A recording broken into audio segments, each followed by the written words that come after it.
Hi, Sarah.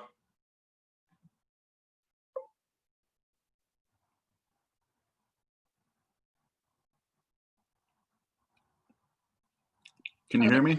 Yep. Okay, perfect. How are you this evening? I'm doing all right. How are you? I'm doing well. Yeah. Did you see the lights around on Gratiot yet? No, I haven't. No? No, we will be out tomorrow though. They're starting to look pretty good, I'd say. I don't really go anywhere, so. That's just 2020 for you, I guess. That's exactly the reason.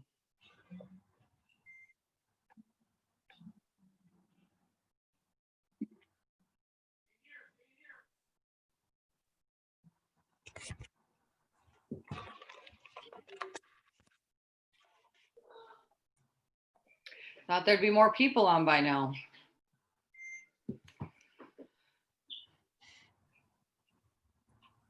Okay. Good evening, all. Good evening. Hey, everyone.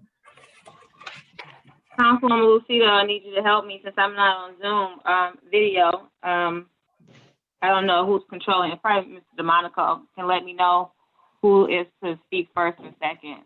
Or we Okay. can do it how, yeah, you don't mind, please. So that sounds fine. And Mr. Fairbrother is the one I think doing the Zoom meeting tonight. So. Oh, okay, well, that works. So I think usually you just say their first name and he does it for me. Thank you.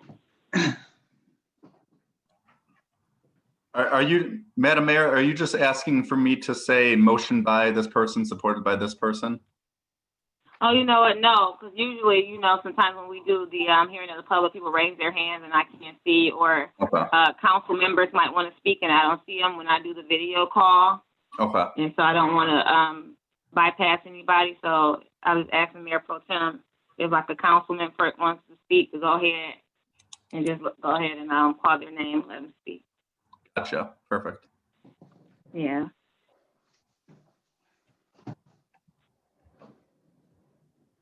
Probably gonna need that on the next meeting too, though. Yeah. Next meeting. Yeah. More people in the next meeting. Yeah. Hopefully that meeting is short. Let's see.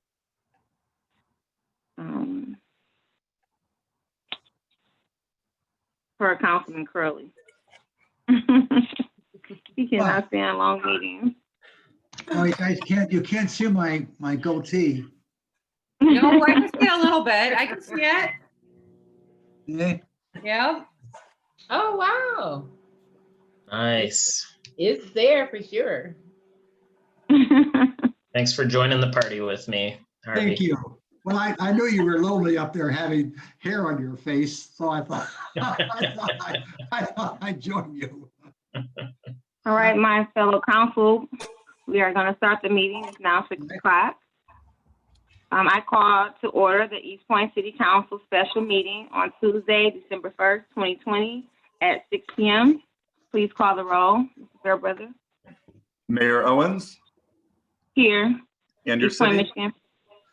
Councilperson Eastpointe, Curley. Michigan. Perfect. Councilperson Curley. Here, Eastpointe, Michigan. Councilperson DeMonico. Here, Eastpointe, Michigan. Councilperson Lucido. Here, Eastpointe, Michigan. And Councilperson Moore. Here, Eastpointe, Michigan. Thank you, sir. Now we are opening the hearing of the public.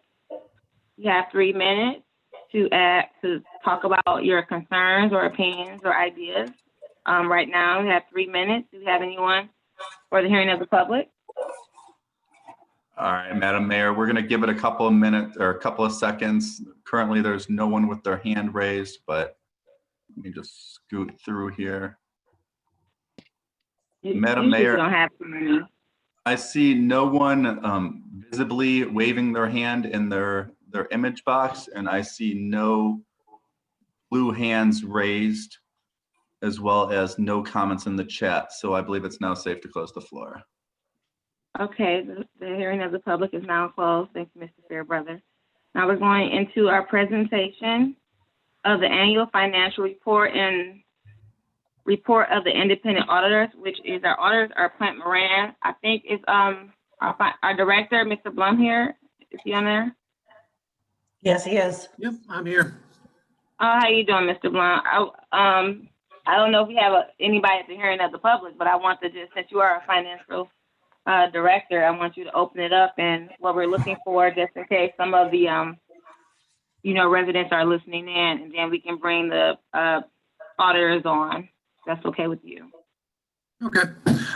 Yeah, tonight is the presentation of the audited financials for fiscal year 20. The auditors will basically give a review of, well, basically it's how good of a job I did, I guess. But did all of the accounting meet standards and such? They'll give you an update on the status of the city, things like that. But it's really the auditors giving an opinion on the quality of the workmanship of the accounting activities. And that's really about it. So. Okay, so if we have anyone on, any residents or that's what this audit is about. And to see, and also to see how good the director has been doing his job. So, good evening, Plant Moran. How are you? Very well, thank you. That's good. We're going to give you the floor, and you can start talking about the audit, please. Thank you, Madam Mayor. My name is Joe Kowalski. I am the audit partner from Plant Moran for the audit of the city. And with me today is Tim St. Andrew, audit principal for the audit of the city. And we're going to spend just a few minutes going over first the results of the audit from the perspective of our findings and our opinion. And I'll do that, walk you through the letter that should be in your packet. And then when I'm done with that, Tim will take a few minutes to walk you through the financial highlights that are in the financial statements, along with the graph presentation that should be in your packets as well. I would like to start out by offering a very big thank you to you, Madam Mayor, members of council, City Manager Doom, and a very special thank you to Randy for the cooperation during the audit this year. As you all are very aware, it's an abnormal year, and we were called upon to do our audit remotely to help keep everyone safe. And the cooperation that we received from the city staff and from Randy was above and beyond the call of duty. And it really helped us be able to get our job done. So I'm happy to report that not only were we able to complete the audit remotely, we were able to conduct the audit with the same robust fashion that we always would. There were no corners cut. All the evidence that we would normally collect and look at for an audit, Randy was able to provide to us in a timely manner. And we were able to get through that work and reach an opinion. And very happy to report that we have an unmodified opinion on the financial statements, which is what you might consider a clean opinion. But we do have some observations that we'll walk you through today that are contained in the letter in the packet. So the letter is really divided into three sections. Section 1 are a couple of internal control related matters that we'd like to bring to your attention. The second section is the section that contains the matters that we're required to communicate to you as the oversight body of the city. And then the third contains some legislative and informational items that are of interest to most cities.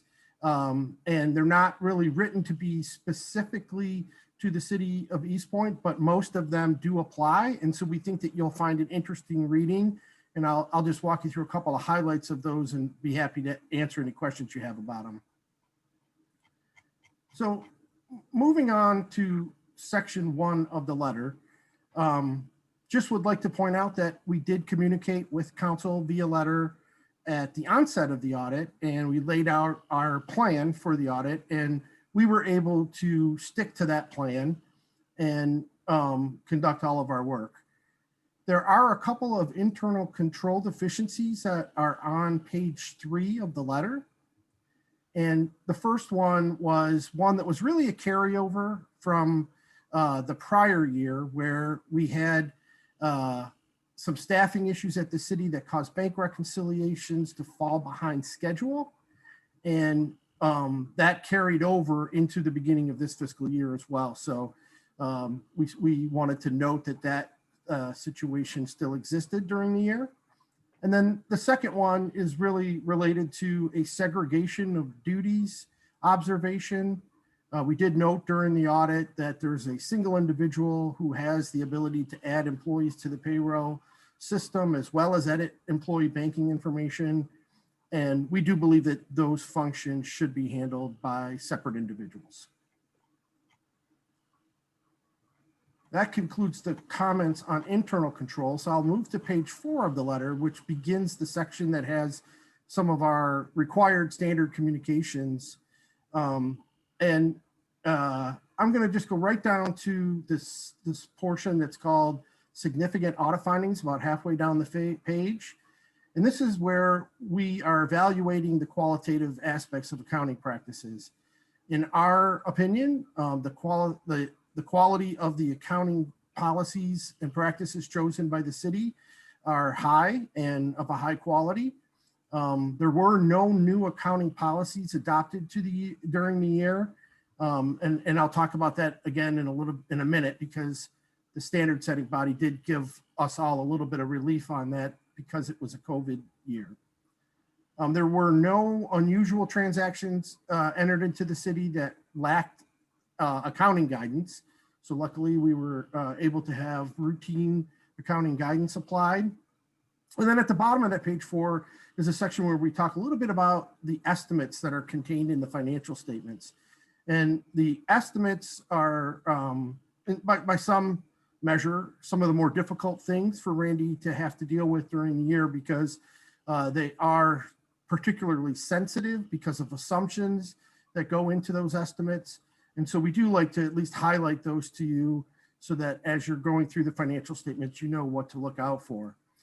The most sensitive estimates that we've identified are your OPEB liabilities, your retirement system liabilities, your incurred for claims but not reported yet estimate, and the estimate for unbilled water and sewer charges in the water and sewer fund. On the top of page 5, we sort of briefly describe our approach to each of those areas.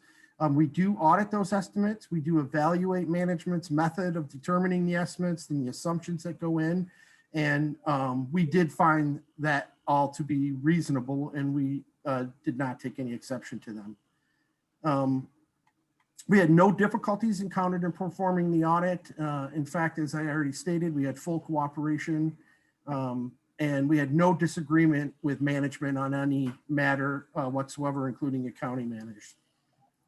At the bottom of page 5, it's corrected and uncorrected misstatements, and we are required to communicate these to you as well. There were 2, they're bullet pointed, one at the bottom of page 5 and the next one at the top of page 6.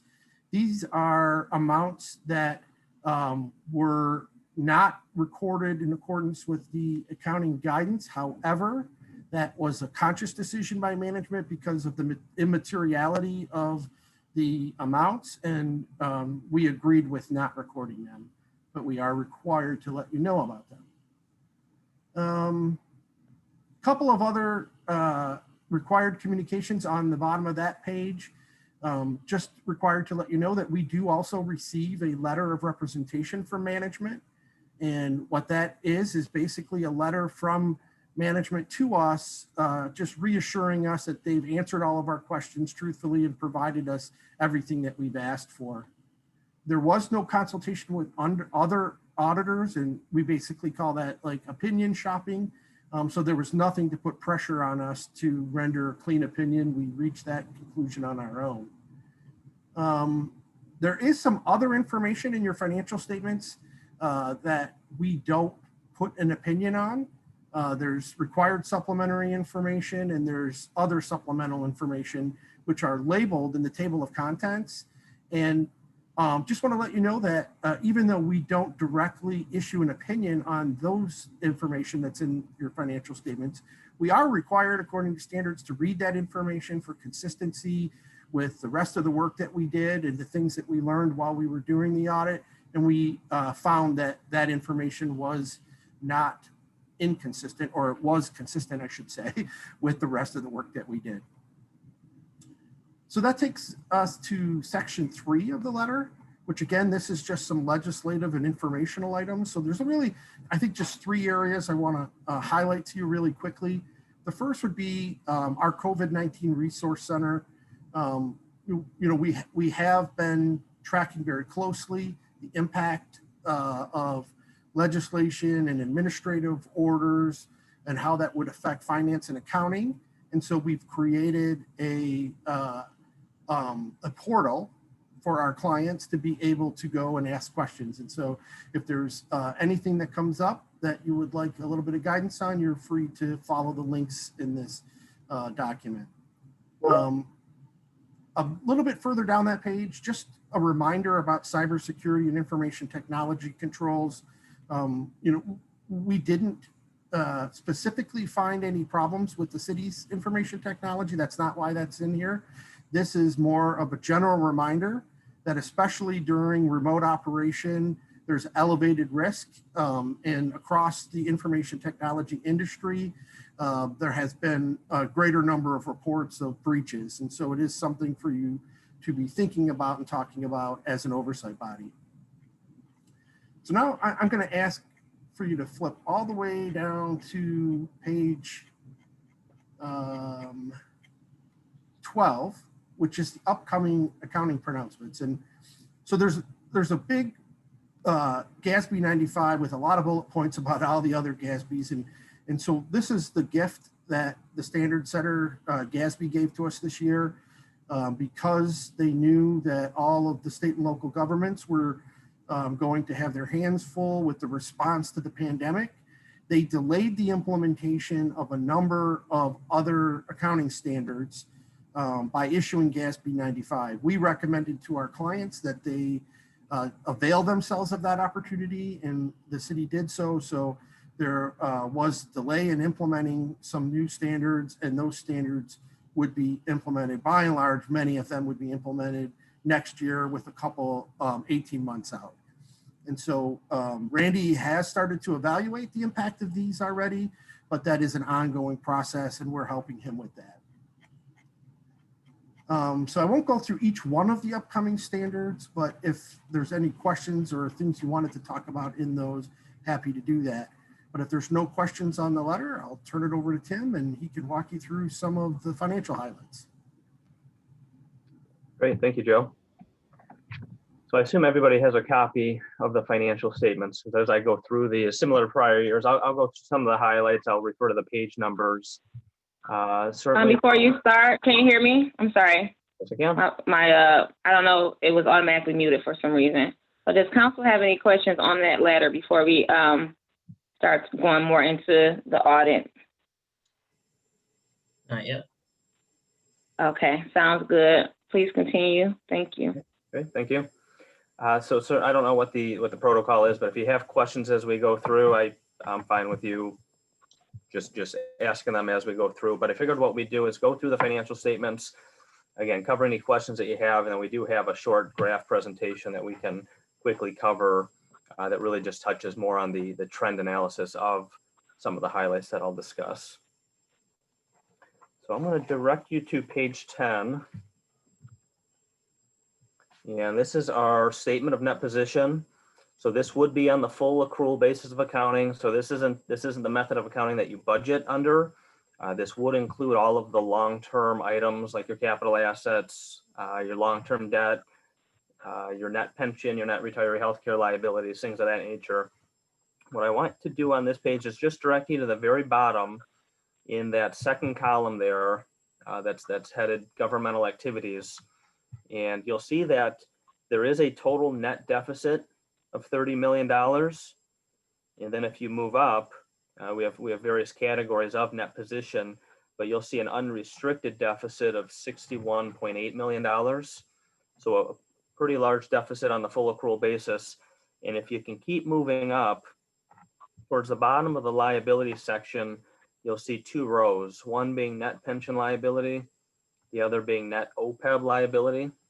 And that net OPEB liability is your retiree healthcare liability.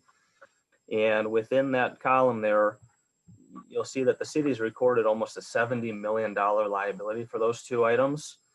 And so that it's those legacy costs and that liability that's directly resulting in that deficit towards the bottom.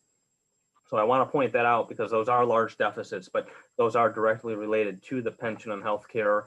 And unfortunately, those are just going to take a lot of time to fund those. So it's going to be many years before that liability really gets dwindled down, and then you see that net position start to come back up. Next, if we could go to page 13. So these are the governmental funds on the balance sheet. Just a reminder as we go through this and on the next page, the general fund column includes the general fund as well as the tax reversion fund. And if I can direct you towards the bottom, the fund balance section in the general fund column, similar to prior years, we will see that we have 5 different categories of fund balance. And with the general fund, we do have balances in 4 of the 5. So the first one being the non-spendable fund balance. And the largest balance there would be the assets held for resale at $564,000. That would be the tax reversion properties. So those are assets that are recognized assets, but they're not available to spend. And so we do have to classify them as non-spendable. And then moving down, you'll see we have a few rows under the committed heading. And these are all in accordance with the city's fiscal policy. And so with the pension and retiree healthcare contributions, the city does commit those fund balances based on the 2021 budget. And then we have the budget stabilization, operating reserve, and the emergency reserve that are based on a percentage of the 5-year history of revenue. And then moving down, we do have $1.9 million assigned for capital projects. It is based on next year's budget. Now that assigned is not committed fund balance, so the city isn't that 1.9 million can be moved. It's not necessarily a dedicated amount. It's just based on last year's or next year's budget. And then the last row, the unassigned, is really what's left over to be spent at the city's discretion, and that is $163,000. And then moving to the right, I'll just touch on the totals. The Major Streets Fund did end the year with $2.2 million of fund balance restricted for use on the roads. The Local Streets Fund ended the year at $1.7 million, and the Chapter 20 Drain Debt Fund has $762,000 restricted for debt service. If we can move to page 15. It would be the statement of revenue, expenditures, and changes in fund balances. And here I'll focus on the general fund. So starting at the top, you'll see that the city did have property tax revenue of $9.4 million. That does continue to be the city's largest source of revenue. And that is up approximately $260,000 this year, or 2.8%, which is consistent with the increase in taxable value. That was offset though by, if you were to look at the fines and forfeitures and licenses and permits line, those combined are down about $500,000 from prior year. And that's largely due to the state shutdown in the fourth quarter. So overall, year over year, total revenue is down $240,000. Moving down, the total expenditures are down $120,000 from last year. So you were able to keep the expenditures in check.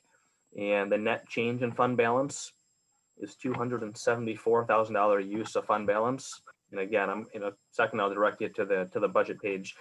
That net change in fund balance will be different because this does include the tax reversion fund. With the major streets and local streets, you can see on the major street fund there, third row from the bottom, there was an increase in fund balance of $372,000, while the local street fund used almost $485,000 of fund balance. Now with these two funds, it's very dependent on the timing, the scope of the projects. And if you were to compare the expenditures to last year, even despite COVID, the expenditures are actually up. And so you guys were able to get quite a bit of work done on the roads this year. So going back to the general fund, if we want to just jump to page 61, to show you the budget to actual statement. And now on page 61 here, this is just the general fund, does not include the tax reversion fund.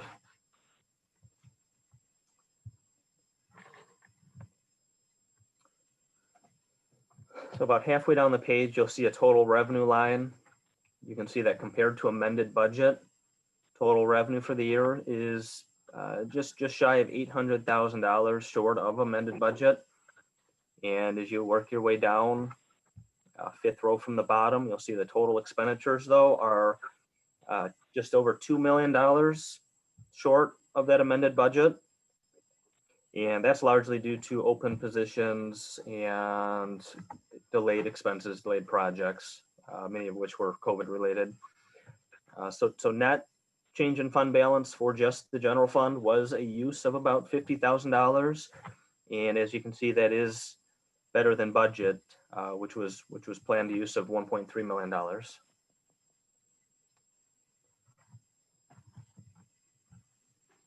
Any questions on the general fund before I move on? Council. Continue, please. Okay, thank you. All right, so if we go to 17, I think 18 on mine was a blank page. So 17, 18, 19, 20, and 21. These will be the enterprise funds. So this would be the water and sewer activity and the garbage and rubbish collection fund. And just looking at the water and sewer funds as a whole, so certainly looking at it over last year, and we have a graph that'll show you the 5-year trend, but looking at it over last year and even 2 years ago, certainly the working capital position has improved. You can see that you've built up the unrestricted net position, which is at the bottom of page 17. We're up to almost $13 million there. Operating income on page 19 was at $3.3 million. There was cash flows from operating activities. So overall, the water and sewer fund is definitely in a better position than it was a few years ago. And on the garbage fund, you'll see on page 17 at the bottom there is an unrestricted deficit of $112 million or $112,000 rather. Now, if you were to work your way up, you will see a $2.4 million liability balance there. That is the city's allocation of the estimated landfill closure cost related to the disposal authority. And so that liability is directly resulting in that deficit. Otherwise, if you were to exclude that, you would have positive net position. You actually had small operating profit this year. You had some small cash flows from operations.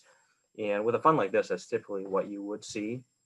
This type of fund doesn't typically collect a lot of net position, a lot of cash. So to see the small profit and cash flows is pretty typical.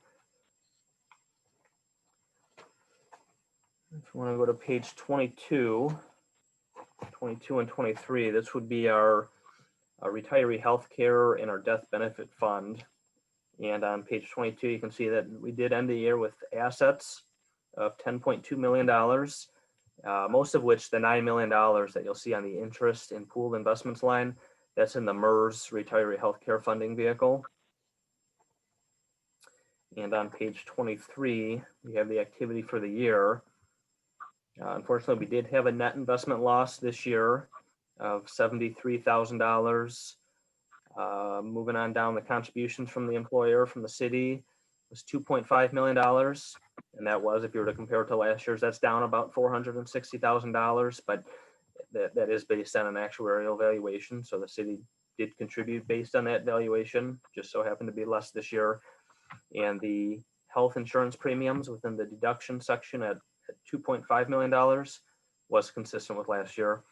So overall, with these funds, there was a net decrease in that position of $161,000. And so here, I'm going to jump to page 40 and just touch on a few items in the footnotes.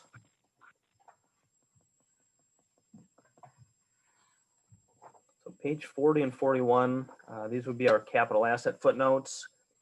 On page 40, I just wanted to point out, this would be the governmental activities. So this would be everything except for water and sewer. And you can see that in the additions column, if you add up the $128,000, the $2.6 million, and the $241,000, that would be the current year investments in the system.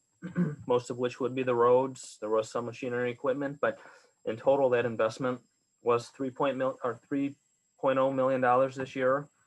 So that is up from last year. And on the top of page 41, this would be the business type activities, which is the water and sewer system. And there was $1.6 million invested in the system this year, which would be consistent with last year. Page 42, 43, and 44. So this would be our long-term debt footnote. On page 42, there's a lot of information here too in this footnote, so I'll just direct you to two spots here and not go through the details. But on about the middle of the table on page 42, there are some general obligation bonds that are allocated to the governmental activities.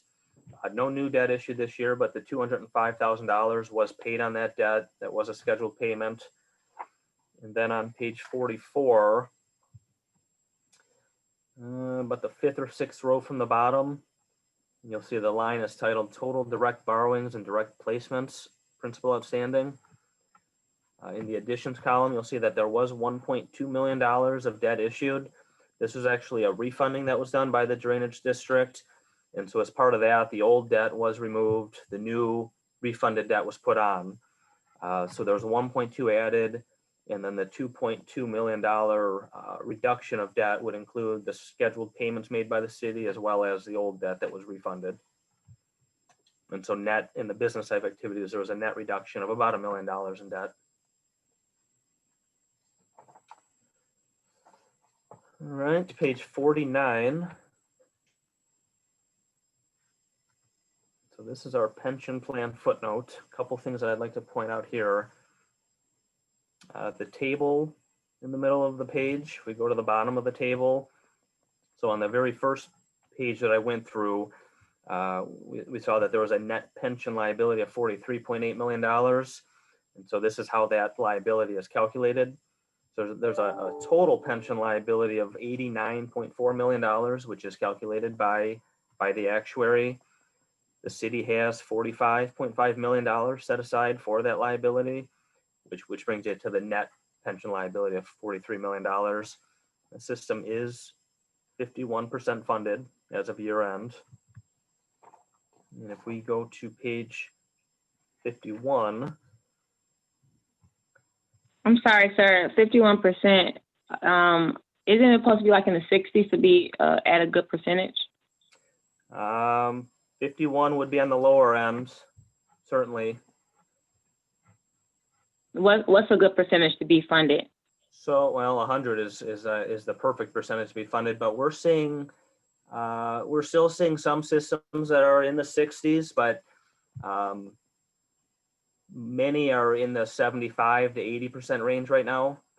Now Really? Okay. Certainly COVID has had an impact because the investments just, there's a lot of assumptions that go into this, and on page 51, I'll touch on one of them, but the actuary is one of the largest assumptions would be the investment rate of return, the discount rate. And so they are assuming that the assets, and for you guys, it's the 45 million, they're assuming that that is going to make 7.6% earnings on those assets. And when you don't make that, you keep falling farther and farther behind. So in a year like this, where you certainly, most systems haven't made that assumption, you're going to feel that impact going forward. And this discount rate, if you recall a couple years ago, if you look over the past 6 years, I think MERS has had 2 reductions in that assumption, which has resulted in, I think, a $6 million increase in your liability. So it's a significant number when they roll back that discount rate. And you can see on page 51 in the last table there, you can see under the current discount rate of 7.6%, there's your liability of $43 million. If they were to decrease it another percent to 6.6, it increases your liability almost $9 million. So it would add significant liability to what you already have. And a lot of systems around the country are looking at this, and this is the trend, is reducing these rates because systems just aren't meeting these expectations and these assumptions. And so a lot are rolling back these rates. And I have one last year that rolled it back to actually 6.75. And so that 6.6, and I'm not sure MERS will ever hit that low of a rate, but other systems are getting to be pretty close to that. Okay. And if you look at page 65,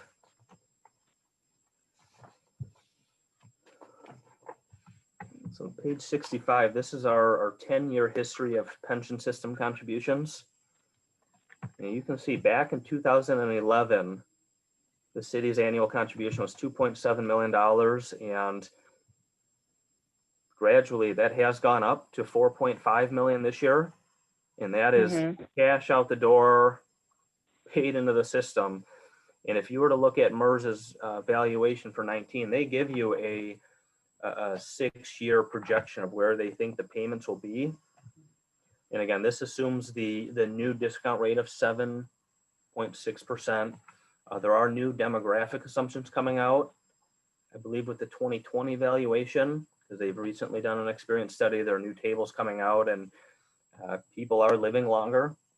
And so that doesn't help your liability, because now they're having to carry that forward over a longer period of time.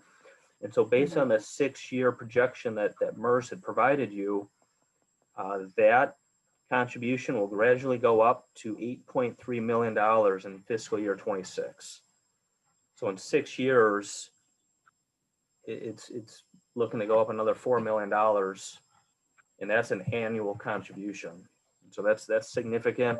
And certainly, assuming the projections are right or close, we'll certainly have a strain on the budget when you're talking over a period of 15 years, going from $2.7 million to $8.3 million. That's a significant increase in that funding level. Tim, which page was the 2011 reference? That is page 65. Okay. Let me see. Hopefully it's not cut off on the copy you have. I'm looking at the electronic one, so. Okay, it's PDF page 76, 65 at the bottom though. Yeah, Mm-hmm. thank you. Yep.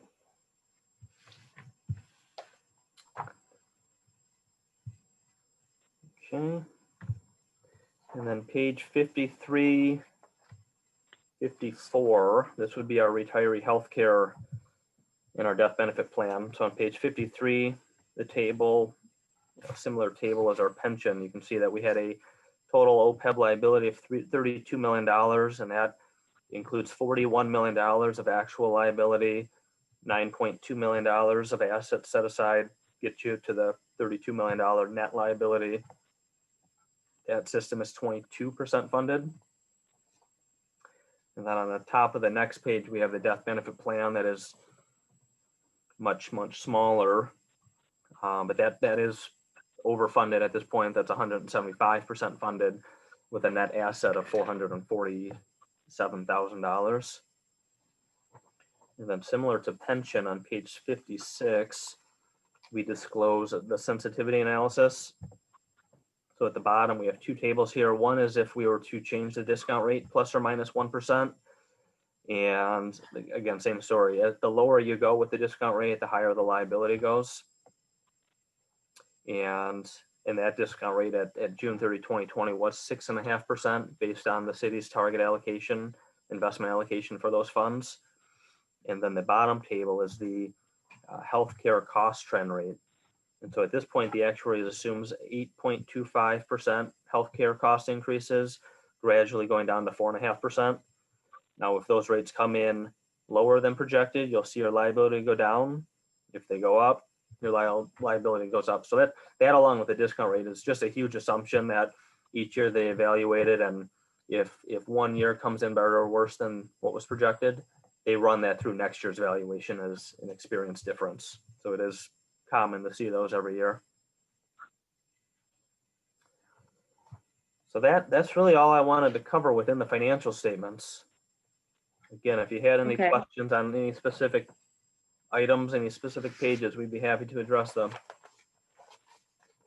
Council, any questions?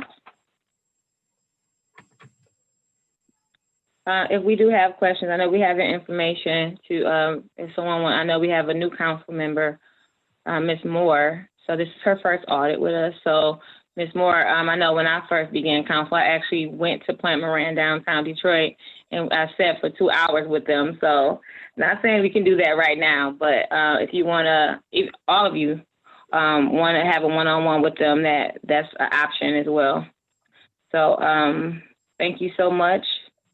We don't see anyone that has any questions for you. Thank you also, Director Blum. I don't know if the city manager has anything to say tonight on this audit.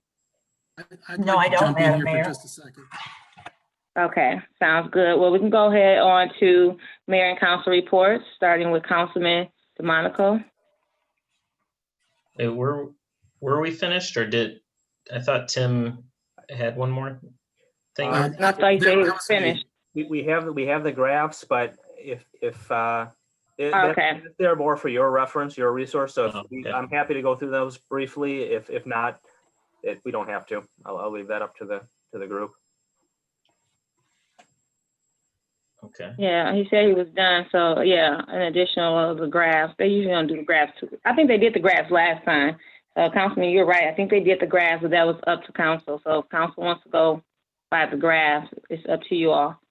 That's fine. Then Randy tried jumping in, I think, though. Are you trying to jump in, Randy? I was just gonna pipe in here. You have a draft version.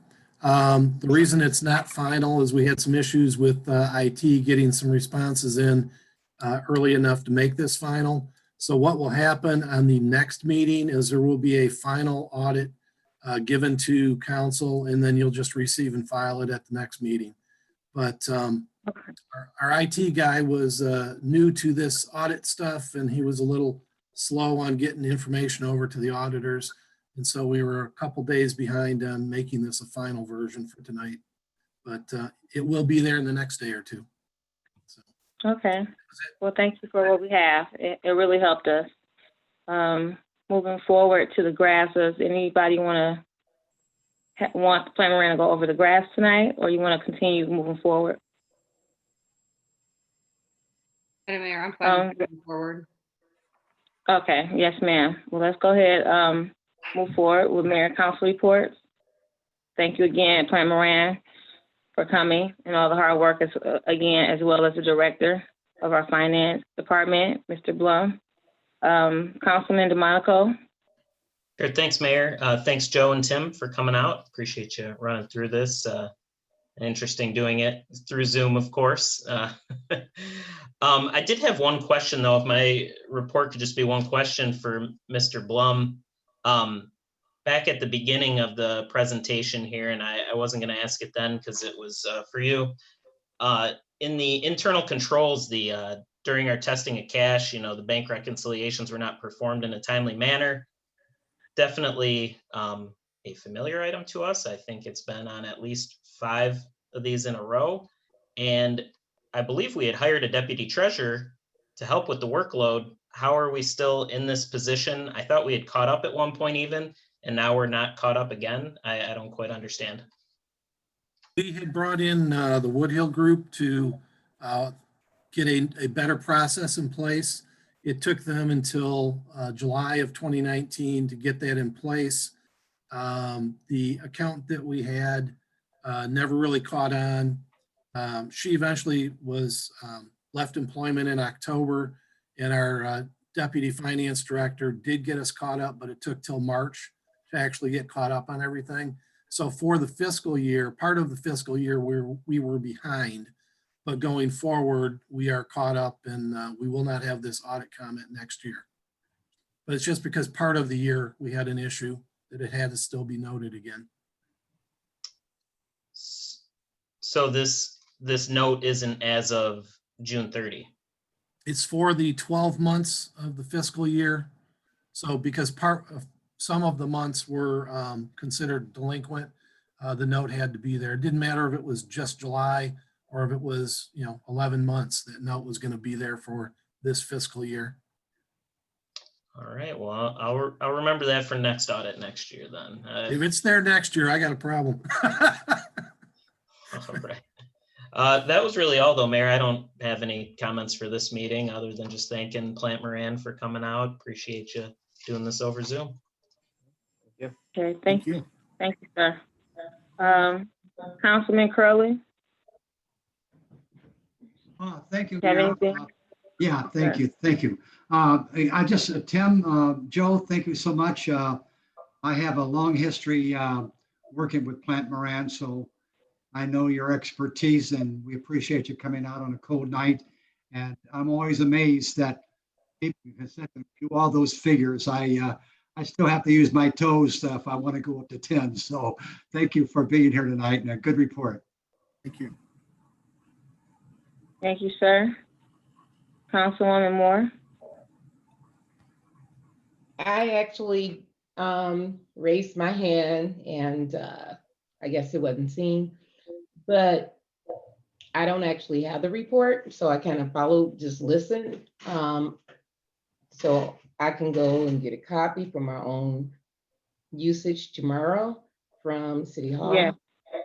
Yeah, I'm gonna have Mr. Gatson send you one by email. You can look over it tonight. Well, I'm grabbing a computer now to pull it up. Okay. I'm a paper person. Me too. Exactly. Yeah, I'm old school. But yeah, he can send you one just to browse through it, and you can go pick one up at. You should have got one at your house. And it didn't come in my packet.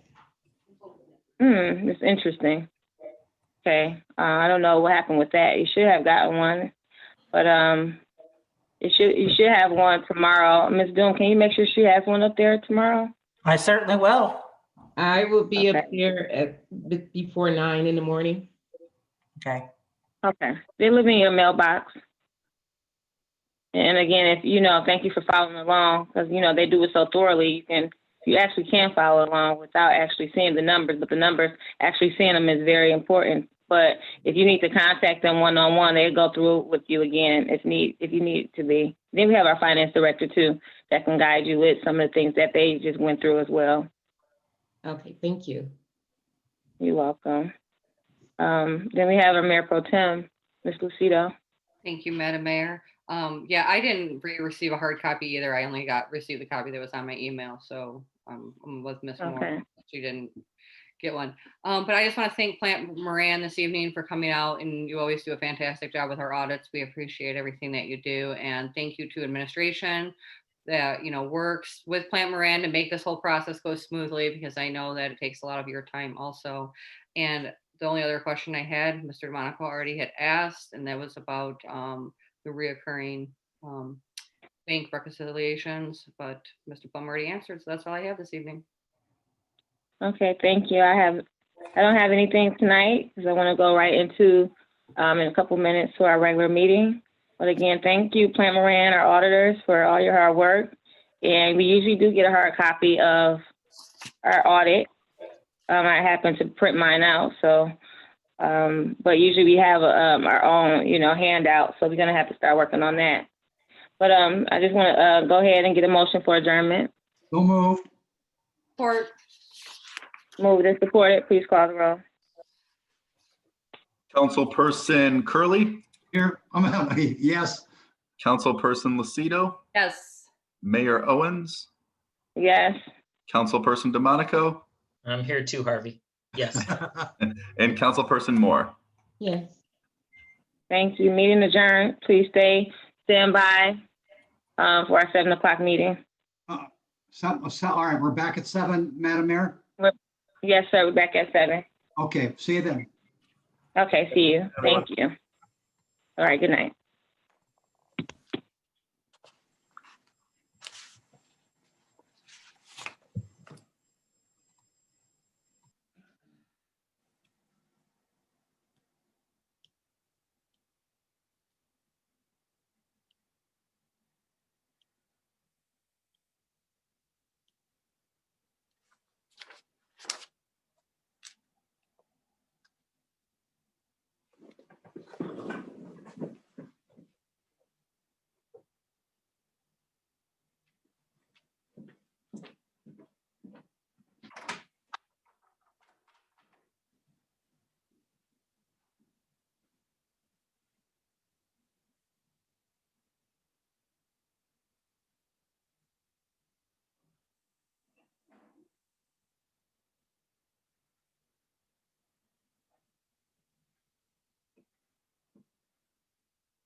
Good evening, Mr. Albright.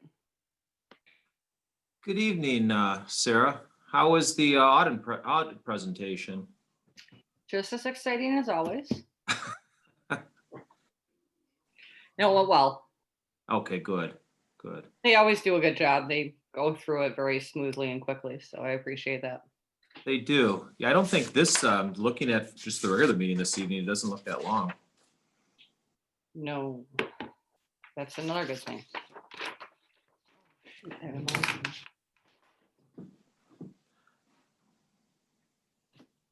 On these cold evenings, it is nice doing a meeting via Zoom. Yes, definitely. Yeah, I had 2 matters up this morning, and rather than having to drive to the Secretary of State's office and then out to Shelby District Court, I could do everything right here at the office. Rich, how's it going? Is that Brian? Yeah, just there out you of are. curiosity, who's the new 41A judge? 41A judge. Yeah, Shepard used to be there. I think he retired. No, he's still there. He's still there? Okay, because I Yeah. saw somebody else listed as 41A judge and I didn't know anything about it. Well, they have the Sterling Heights location as well. They have 3 judges there. Oh, and I guess they're all technically 41A, aren't they? They are, yeah. They're just Judge Shepard is out in Shelby Township, and that court covers Shelby Township, Utica, and Macomb Township. And then you have Sterling Heights, which has 3 judges over there. I forgot about that, the way that worked. Okay. Yeah, yeah. And then Judge Shepard's son, Eric, he works for us. Yeah, actually, I've seen his nameplate over there. So Yep. Yep. now is Osair still the magistrate over there? No, he retired. He did retire. And Judge Shepard were former law partners when they first started out, and then Sure. Judge Shepard was elected, and then Mike became his magistrate forever. And I believe he just retired within the last 2 years or so. He's still in private practice, but he's Mike's a good guy. I liked working with him. Mike is a good guy. Yeah, he sure is. Yeah, he was always very reasonable to deal with. Yeah, absolutely. Our dreams, our backgrounds, our occupations. No one is exactly like anyone else. Even our thumbprint and our voice track tell us how unique we are. Yet we thank you that we can take these differences and utilize them for the good of our community. In our differences, we can think the same thoughts and move together toward a common goal. We thank you for our individuality and also for our common bond that works towards the betterment of the city of Eastpointe. Please pray for all those who are sick. It is in your name we pray. Amen. Amen. I pledge allegiance to the flag Of the of the United States of America and to and the to the republic republic for which it stands, one nation, under God, indivisible, with liberty. liberty and justice for all. Thank you very much, everyone. Mr. Fairbrother, can you please call the roll? Mayor Owens, I'm here. Eastpointe, Councilperson Michigan. Councilperson Curley, Here, East Point, Michigan. Councilperson DeMonico, Here, Eastpointe, Michigan. Councilperson Lucido, Here, Eastpointe, Michigan. and Councilperson Moore. Here in Eastpointe, Michigan. Thank you all for being here and safe. Can I please get a motion for the approval of the agenda? Madam Mayor, I would like to approve the agenda, but there are 2 items that I would like to add. Yes, ma'am. First, I would like to add an item F, and that is to add to the agenda the discussion and possible motion regarding enterprise leasing program. And then an Okay. item G, and that is for snow plow and salt application bid approval. Yes, ma'am. I would support that with the. Moved it. Yeah. Moved and supported to amend to add to the agenda with those 2 items. Can you please call the roll? Councilperson Lucido, Yes. Councilperson Curley, Yes. Councilperson DeMonico, Yes. Councilperson Moore, Yes. Mayor Owens.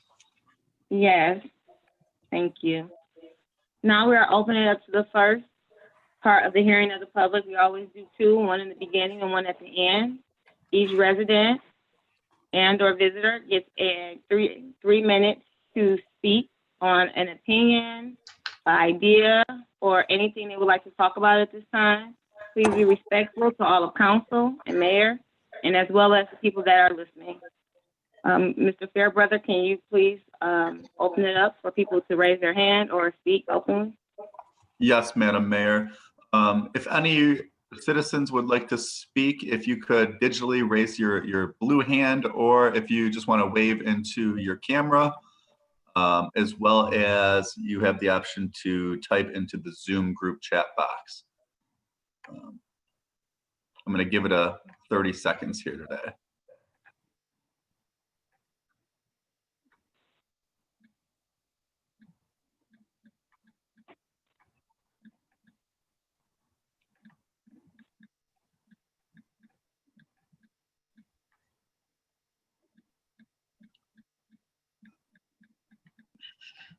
Madam Mayor, I see no comments in the Zoom group chat box.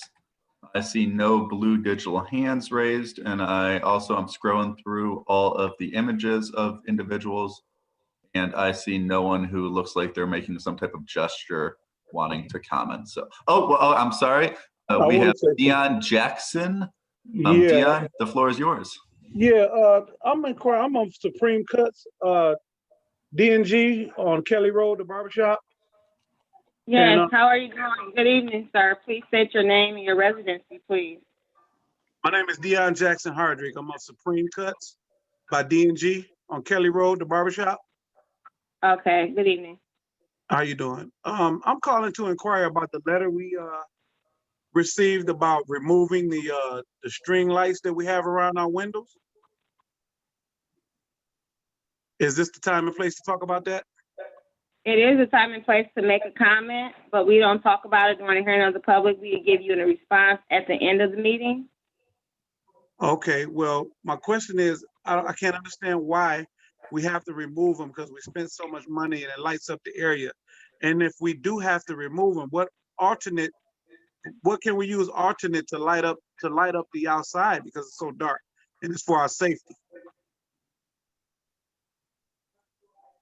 I'll have an answer for that at the end of the meeting. Also, you can email us those questions to our city manager, Ms. Doom. E as in egg. Can I have email? You there, sir? You can also go to our website and get this email address as well. Email any one of us, and so we can actually send you the ordinance for that, because I believe we just changed it not too long ago. We updated that lighting ordinance, and then we can also let you know what you can do in regards to using other type of lighting. Okay. Do you respond promptly, or is it something I have to wait? We always respond properly. We always do. Now, but we do have other people that might have more, emergency. So sometimes we go by priority. But if you can send me that, all of us, because we all share the responsibility of the city.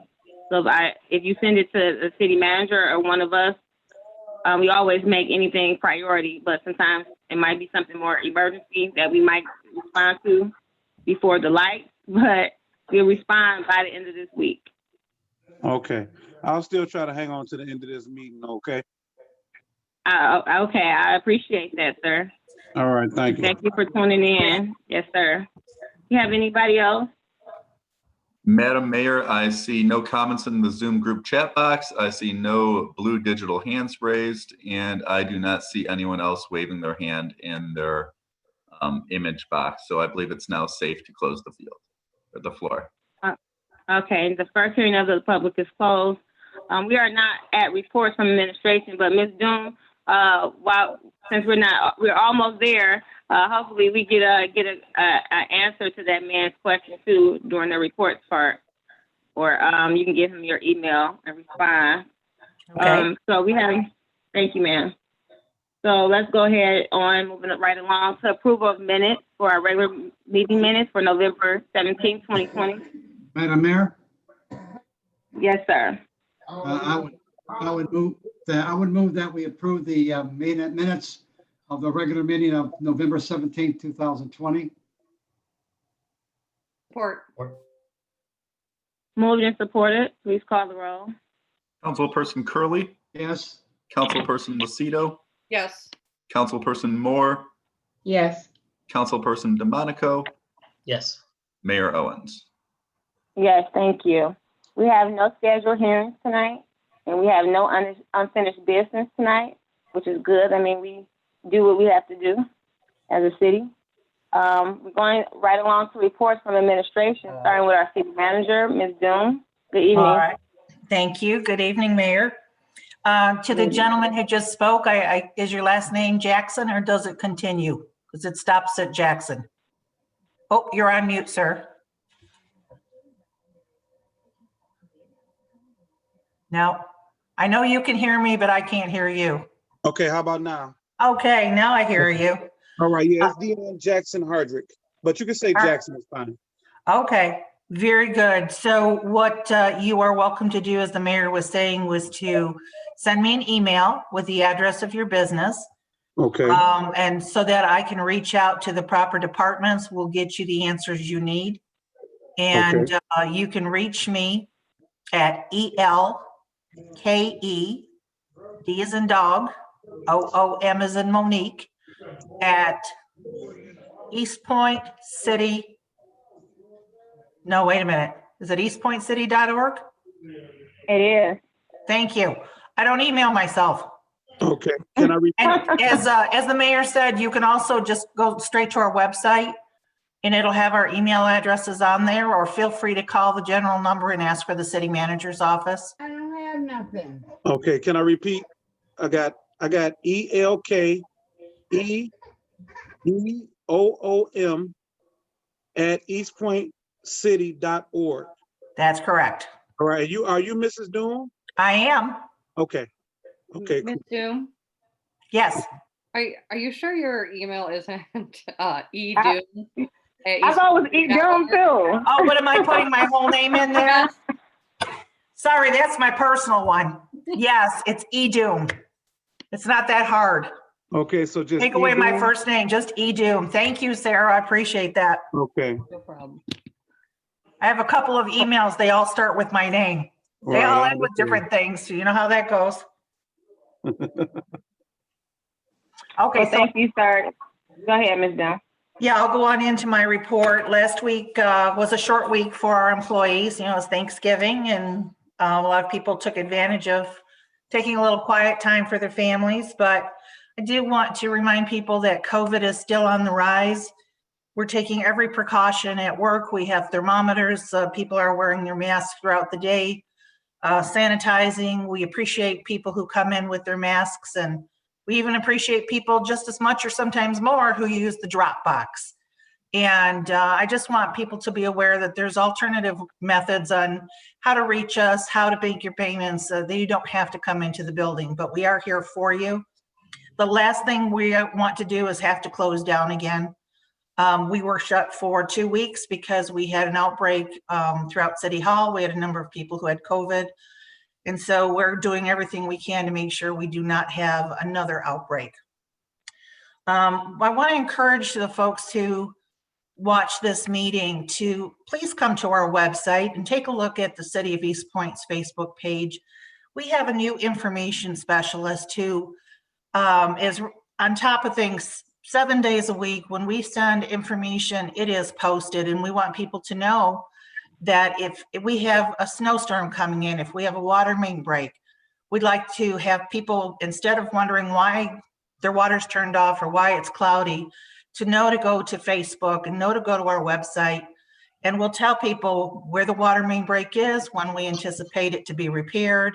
And then we also notify folks when it's back up and running.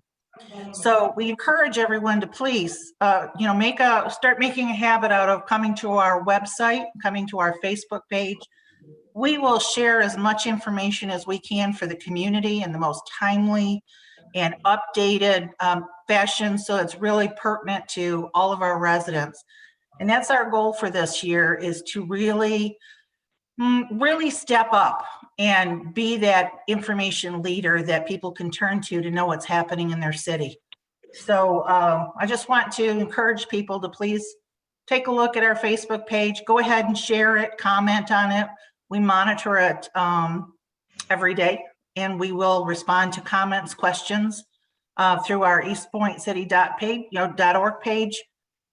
We just want you to know that we're here, and we want to be, the information hub for the community, rather than using community pages, which are wonderful, but often there's more discussion there or speculation than actual fact. So we want to be your site for facts.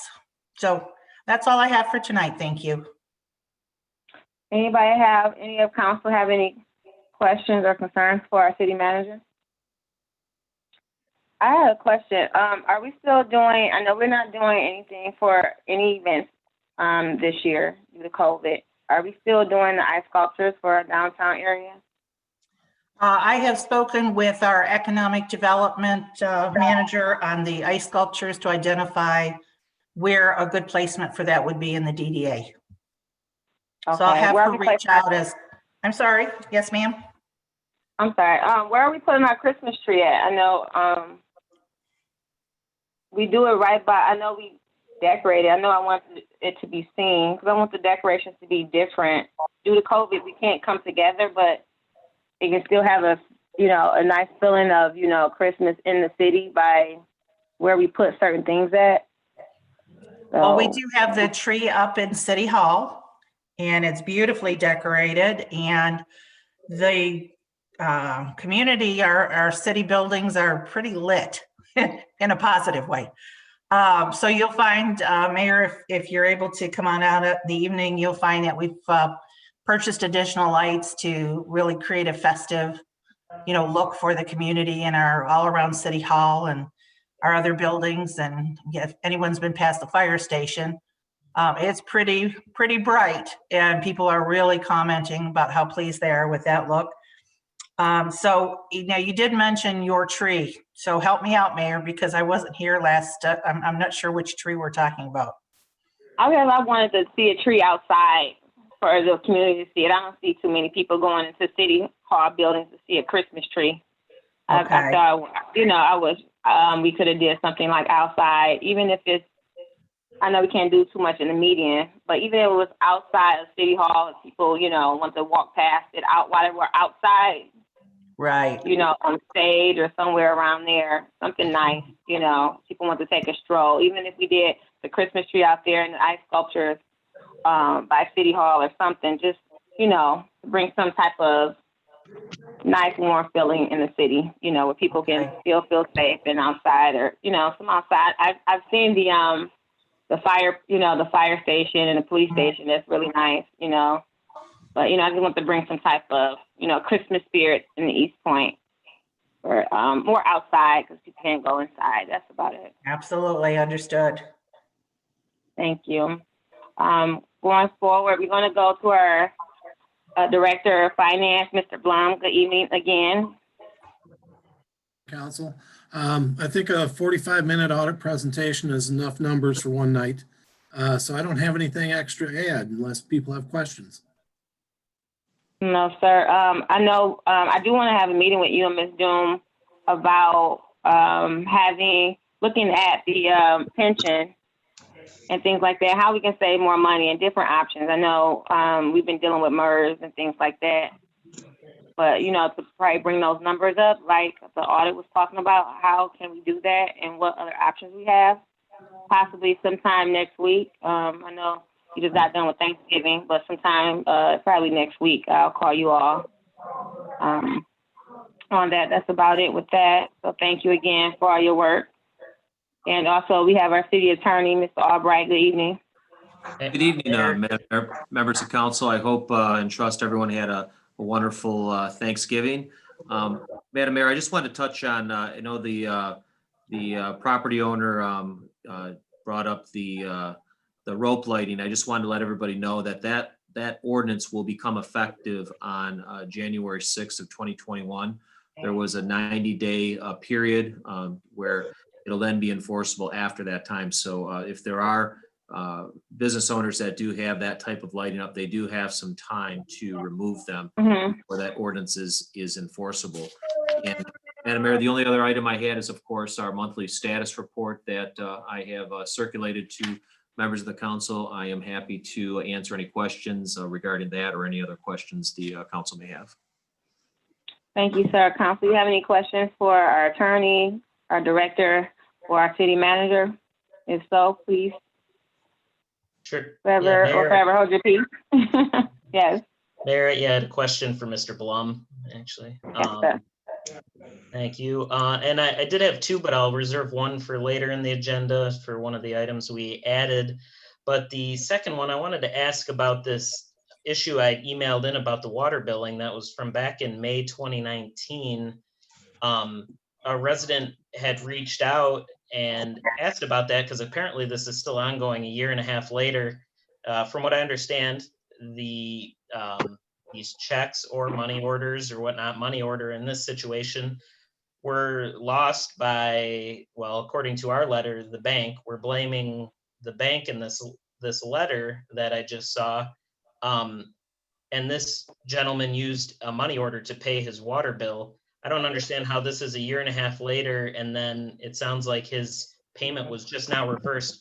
How is he supposed to, if we lost a money order, how is he supposed to get his money back and then pay this if this money order was lost? And if the bank was at fault here, I want to see proof of this. I don't know how you drop off $11,000 worth of payments at the bank and then it's gone and we're blaming the bank. Like, I don't understand this whole issue. And it seems like, why didn't the city just work with these people to fix each of these? It's a year and a half later and we're still just letting it hang out there.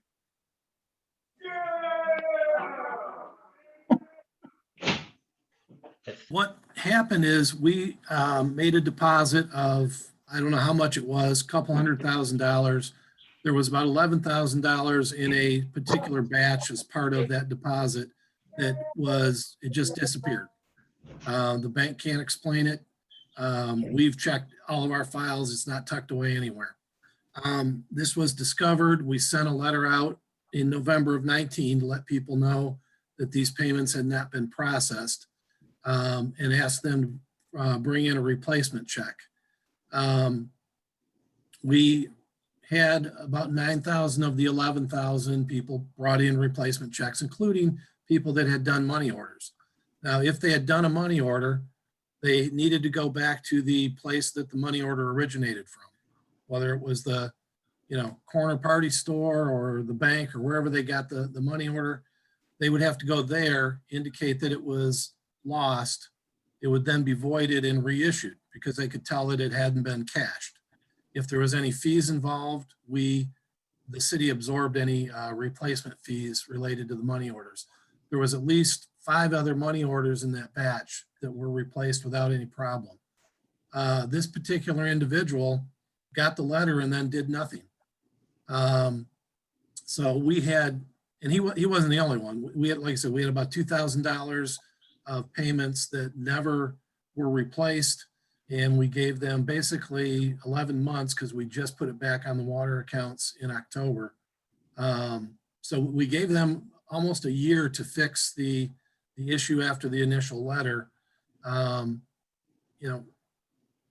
We resolved most of it, but for the few that did not respond, we had to get the money back somehow, unless council wants to write it off, but that again affects water rates. So did nobody reach out to this gentleman again after just not, responding to one letter? People could maybe forget about it, or if it was only a few people, it sounds like 9 out of 11,000 was taken care of right away with the first letter. We didn't follow up with these few people left then? We did not send out a follow-up letter, no. And I mean, obviously the gentleman in question had a copy of the original letter from November of 19. So he knew about it. He still had a copy of it and chose not to go get a replacement money order. Well, yeah, I get what you're saying there, but I mean, it's like we refuse to even just, I mean, we can't just give the guy a call. And also, I want to see this documentation from the bank. I just find it hard to believe that we dropped off a bunch of money at the bank and then some went missing. Why didn't we just take responsibility for something happened? I don't care, you know, who or what it was, but why are we just blaming the bank in this letter? I find it very hard to believe that the bank just lost money, and they have no letter or proof saying that. We're just blaming the bank. There's a deposit adjustment, but it's a bulk amount. It's just an amount that they took out of our account based on the checks that were not processed. So there isn't any detail. Well, shouldn't we get that detail? We didn't see this and say. They claim they never got the check, so they would have no detail to provide us.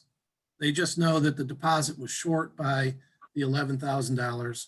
We know we sent the money over there, or the checks over there, and they went missing. They just didn't get processed. So the bank never cashed them. We never got the money in our bank account. Most people, when they were told that, they looked at their bank statement, said, "You're right, the check never cleared. Here's a replacement. No big deal." For some reason, we had a few people that were a little bit obstinate on this one. And we had to get the money back somehow. I think we could have just generally handled it a little better, but all right. Yeah, sure. Go ahead, Mayor Pro Tem. I have a question for Mr. Blum. When we turn in the checks to the bank, I know if I like deposit a check into the bank, I get a receipt for it. Yep. So on the receipt that you received when you deposit it, it showed the total amount that was deposited, but then the bank only processed so many of them. They processed the checks that they had, and were short by this $11,000 amount, which turned out to be a specific batch within the total deposit.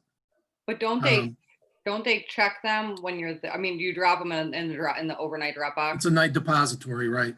Okay, so we're not sitting there while they're going through every one of the checks. My second question is, do we scan those in, or does the bank scan in those checks as they receive them? Like, I know, like, if I deposit a check through the ATM, like, you get a scanned picture of it, like you can do it on your phone now or whatever. Do they, Yep. that does happen? Was there a scanned copy of the money order, either from the city or the bank? We have a copy of it because we have a machine that will make copies of the checks. So we had a copy. We knew which checks they were that totaled the missing batch, but the quality of the copy was not sufficient to present to the bank and say, "Hey, process this picture."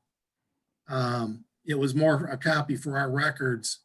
The bank would have a scan of any check they ran through their system, but again, they never processed this particular batch, so there's not a copy on their end either.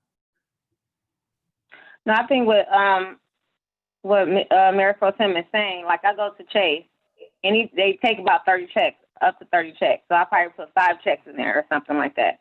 If I put 5 checks, they give me a receipt that shows every check that I put in there, right then and there. So why didn't that? I guess you're saying, why didn't that happen when y'all gave the bank all those checks? You should have got a receipt at that moment of all the checks that we put in there, right then and there, and we could have found that problem out right before we left that bank. And why didn't that happen? Accounts. I mean, we're depositing upwards of 1,000 checks in a particular day. We do a night depository. We put we now do a remote deposit, so this won't happen again. But at that particular time, we were doing a night depository. So we would batch up all our checks by cashier, get a total for that particular deposit, put it in the night depository, and then we would get a receipt the next day after they had processed everything. So we do not have, it's not as simple as personal banking. No, Yeah. I do, I used to use, I know the night deposit, how that works, but okay, so my other question is, so like the copy that we have, the scanned copy, was it clear enough for him to be able to take that to get the replacement money order? I mean, in your opinion, you think looking at it, like, I mean, all he had to do is go back to wherever the money order was purchased from mhm, and let them know that it was lost. They would have whoever it's normally Western Union or something. Yeah. They could contact Western Union. They would verify the money order hadn't cleared. They would void it out, issue a new one. There's probably going to be an extra couple dollar fee. They bring it back and we would basically give them credit for the fee. And like I said, we did it with 5 or 6 other money orders that were part of that particular batch. I think it was about 87 checks total in that particular batch that never got processed. So the replacement, it's an inconvenience for the individual, but we, the city, can't get a replacement because we weren't the one that bought it in the first place. correct. It has to be the individual that gets the replacement. I have a question, Madam Mayor. Yes, Councilwoman. So though I wasn't here at the time, am I to understand that this individual spent money on a money order, whether it's 100 or whatever, and then it was lost in transition? And, he could have, who knows why he didn't go back? I mean, he could have been sick, anything could have happened. But then he had to spend another $100. So now he's out of $200 for the same money order that was lost, and there's nothing that the city can do about it for him? If he went and got a replacement check, he wouldn't be out anything except an additional fee. At this point, the money order is still a valid item and can be replaced. But Correct. he has to take the initiative to go wherever the money order was purchased to get the replacement instrument. Did anyone personally talk to him to find out why at the moment he didn't do it or couldn't do it? I can't tell you if he called and talked to any of the clerks or not. I mean, like I said, we had about 87 particular individuals. I'm sure we got calls from almost all 87 of them. But yeah, I mean, I don't know this particular individual or why they did not get the replacement. Okay, maybe, so we can move right along. Maybe, Mr. DeMonico can give you that information. We can look more into this and probably process our checks a little bit better. And I think you said you're already doing that. I think you said That you're was already the doing impetus to change the remote deposit, so we didn't have this problem. Councilman, did you say something? I forwarded his name on already a few days ago. Okay.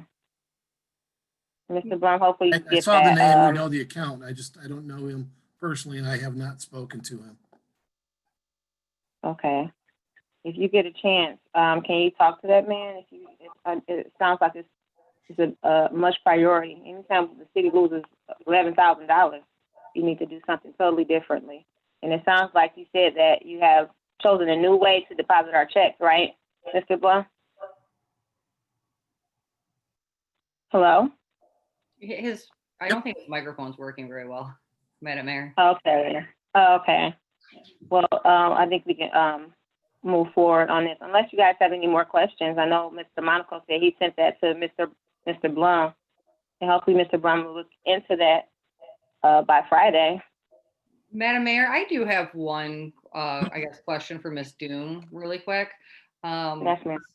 With what Mr. Monaco was talking about made me think about this. So in the past, when council has emailed some of our previous city managers, let's say if I emailed a question about an agenda item or something that comes up, a lot of times the city manager would reply to all the council, so we would all be aware of like these issues. So like with Mr. Monaco sending that email about the water bill, when you guys responded to him, if we would have all got the email then in the response, maybe that would help. So when we have these discussions, like everyone's kind of aware of what's on our minds, prior to the meetings. Okay. That makes sense.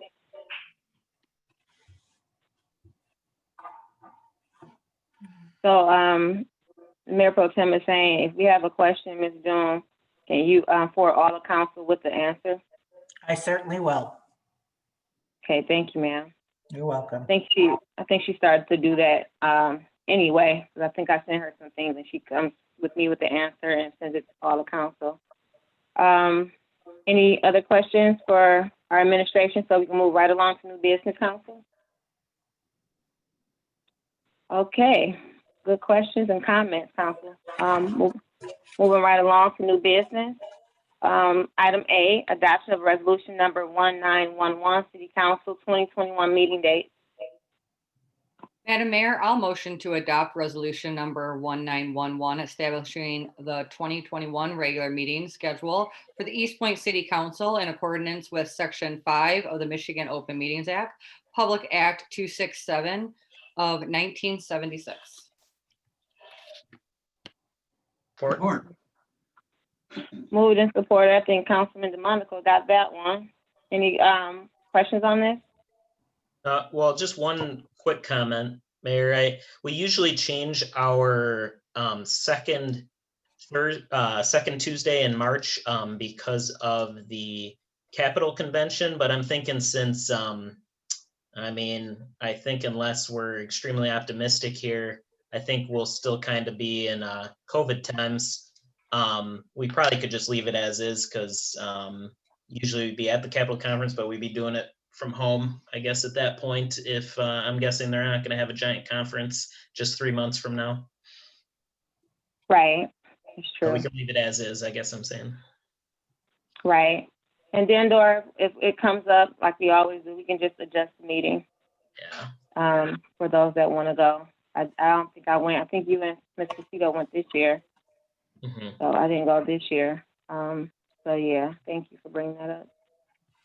So we have motion and support. Please call the roll. Councilperson Lucido, Yes. Councilperson DeMonico, Yes. Councilperson Moore, Yes. Councilperson Curley, Yes. Mayor Owens. Yes, moving right along to item B, approval of Macomb County designated assessor interlocal agreement. Madam Mayor, I would move Yes, sir. that, I would move to authorize the city manager to sign and enter into the Macomb County designated assessor interlocal agreement. Support. Moved and supported. Please call the roll. Mayor, Councilperson, oh, sorry, before, I just had one comment about sir. it. Because there was one weird thing about it, and I just want to mention it. I thought it was something very concerning, but I think it's not. But I just want, in case anyone else read the notes on it, I just want them to know this was just overall a law that was signed in the lame duck period when Governor Snyder was the governor, just a couple days before Governor Whitmer was sworn into office. And so each county needs to have a designated assessor. And if you're looking at this, you'll see that the designated assessor that the county is putting forward is the same assessor that we have, which of course, and the point of this designated assessor was to take over if we had problems with our assessor. So obviously that sounds very strange to have our own company take over, but in the agreement, there is a clause that, because I think they essentially assumed this was going to happen throughout counties in the state because there's a lack of assessors just in the state.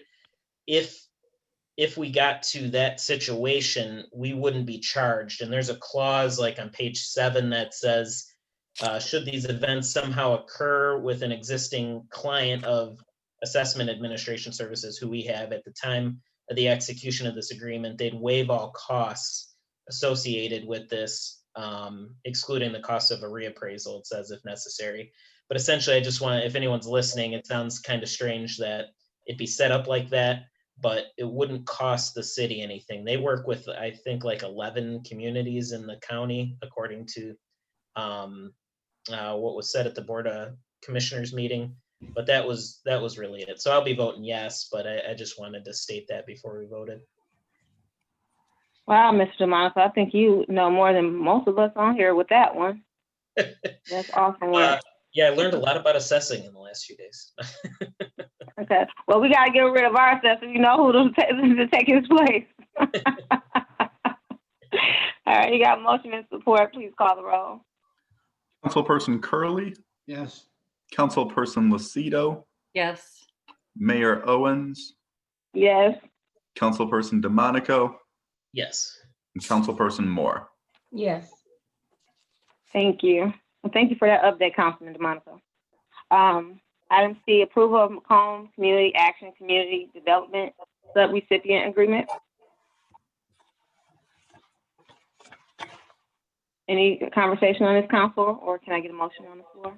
Madam Mayor, I'll motion to authorize the mayor to sign the Macomb County Action Community Development Sub-Recipient Agreement between the County of Macomb and the City of Eastpointe regarding the Roxana Street reconstruction project, the agreement being in the amount of $150,000.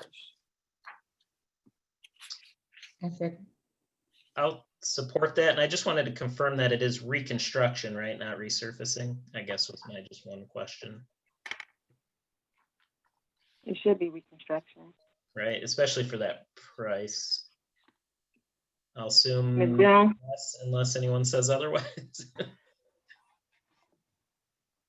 I believe when I read it, it said reconstruction. Is that correct, Ms. Jones? It does say reconstruction. Okay, that's what I thought. Okay, yeah. Just So wanted we to- have, you got any more questions, Mr. DeMonico? Nope. Okay, sounds good. We have motion and support. Please call the roll. Mr. Fairbrother, you there? You're muted. I'm sorry, I was muted. Councilperson Lucido, Yes. Councilperson DeMonico, Yes. Councilperson Curley, Yes. Mayor Owens, Yes, am I supposed to say yes when I'm signing it? I mean, if it's the mayor signing it, I guess yes. and Councilperson Moore. Yeah. I don't know if it was a conflict of interest that I'm saying that I should sign something or not. But okay, since the Yeah. lawyer didn't say anything, I think it's okay. That's So we're fine. going forward. Okay, thank you. Going to item D. Approval to appropriate an additional $12,000 in contingency funding toward the rehabilitation of Memorial Park concession stand project. Madam Madam Mayor, I will motion to appropriate an additional $12,000 towards Memorial Park concession stand project for a total of $49,975 in contingency funding. Madam Mayor, I have a question. Yes, ma'am, please. Okay, so as I was going over this and seeing all of the change orders that were already approved, I have a question about change order number 10, and I know it's already been approved. However, the brick wall repair that they had on page 2, and it said that when the abandoned interior security gate was removed in the men's restroom, this was done for safety reasons, it states. It was discovered that the gate's housing was supporting a 3-foot by 10-foot section of the block wall. This wall had to be rebuilt. My question is, since the contractor removed a supporting wall that was actually supporting something, did they share in any of the costs of the replacement, or did we just do the change order without them having to share in that cost? Because that would have been something that they should have known, that once they were tearing that down, that it was supporting the wall as a general contractor. Good question. Mhm. Madam Mayor, I might be able to answer this question. I don't know how accurate it'll be, but I think I have an understanding from the Parks Commission meeting that we had and we discussed this. Yeah, I think that's a good question. And Yeah. then also knowing Ms. Moore has a background in construction. I'm a general License, contractor, yes. Yeah. So you have a builder's license, so you know more about this than we do. So that's a good question. Are we paying people for messing up projects that we're paying them to do? Madam Mayor, I believe the plan was to permanently, if I'm not mistaken, to remove those gates. So we could put the gates back in. That would once again support that wall, but when we were doing the remodel, I believe we wanted to permanently remove those gates, and that's where the cost is coming. From what I'm reading, it said that they had to move it for safety. They should have shored it up before they removed the gates, and they could have did that, and the wall wouldn't have collapsed to where it has to be rebuilt for a tune of $3,515.63. But they would have had to do that prior to taking the gates out so that the wall wouldn't have collapsed. And now we're rebuilding a wall that they actually caused damage to. So my only question is, are they incurring any of that cost, or are we incurring the whole cost? Ms. Doom? Rebuilding a wall. Yeah, thank you. On the call to, Mr. Abraham is not with us this evening. He has to be excused, and so he might have been able to give a much better answer than I could. But what I will do is research. I'll discuss this with him, and we'll get to the bottom of this, and we'll send you an email, all of you, and let you know what the result was, if there was a shared cost, or if this is something the city absorbed and why, but we'll get that answer for you. Thank you. You're very welcome.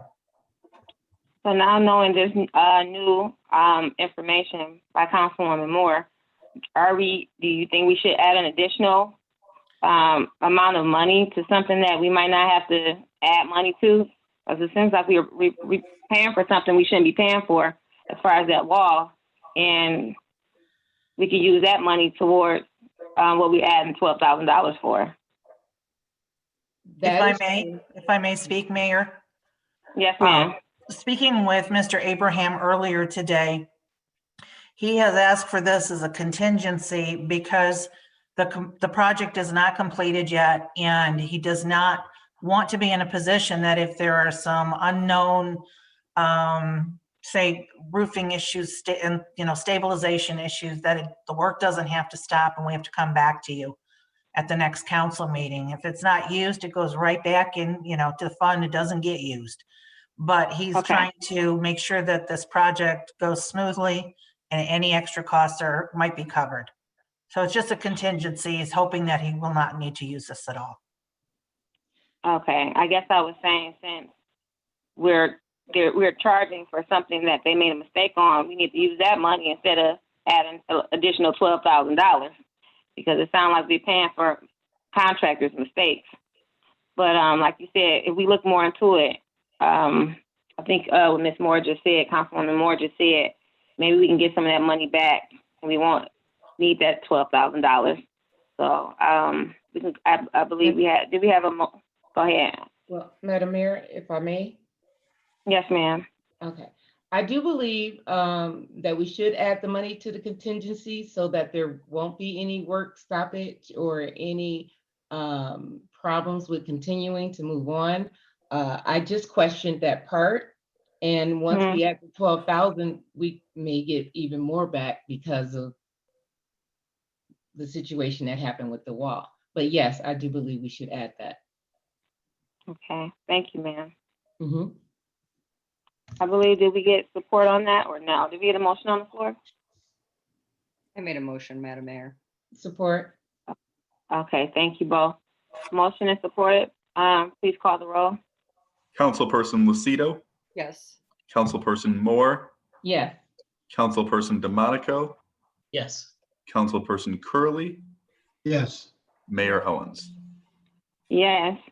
Moving right along. Item E, discussion and possible motion of charge revision to Chapter 3, Section 5, and Chapter 4, Section 17. I believe this was brought up by Councilman DeMonico. Mr. DeMonico, if you will. Sure. Yeah, I'll just, I'd like to briefly open, and if Mr. Albright, you want to fill in some details. I think just in general, I put this on the agenda because of how laws have changed over time. Back even when I started on council, we were doing these Thursday Board of Canvassers meetings at the city, just 2 days after the Tuesday election, certifying the election.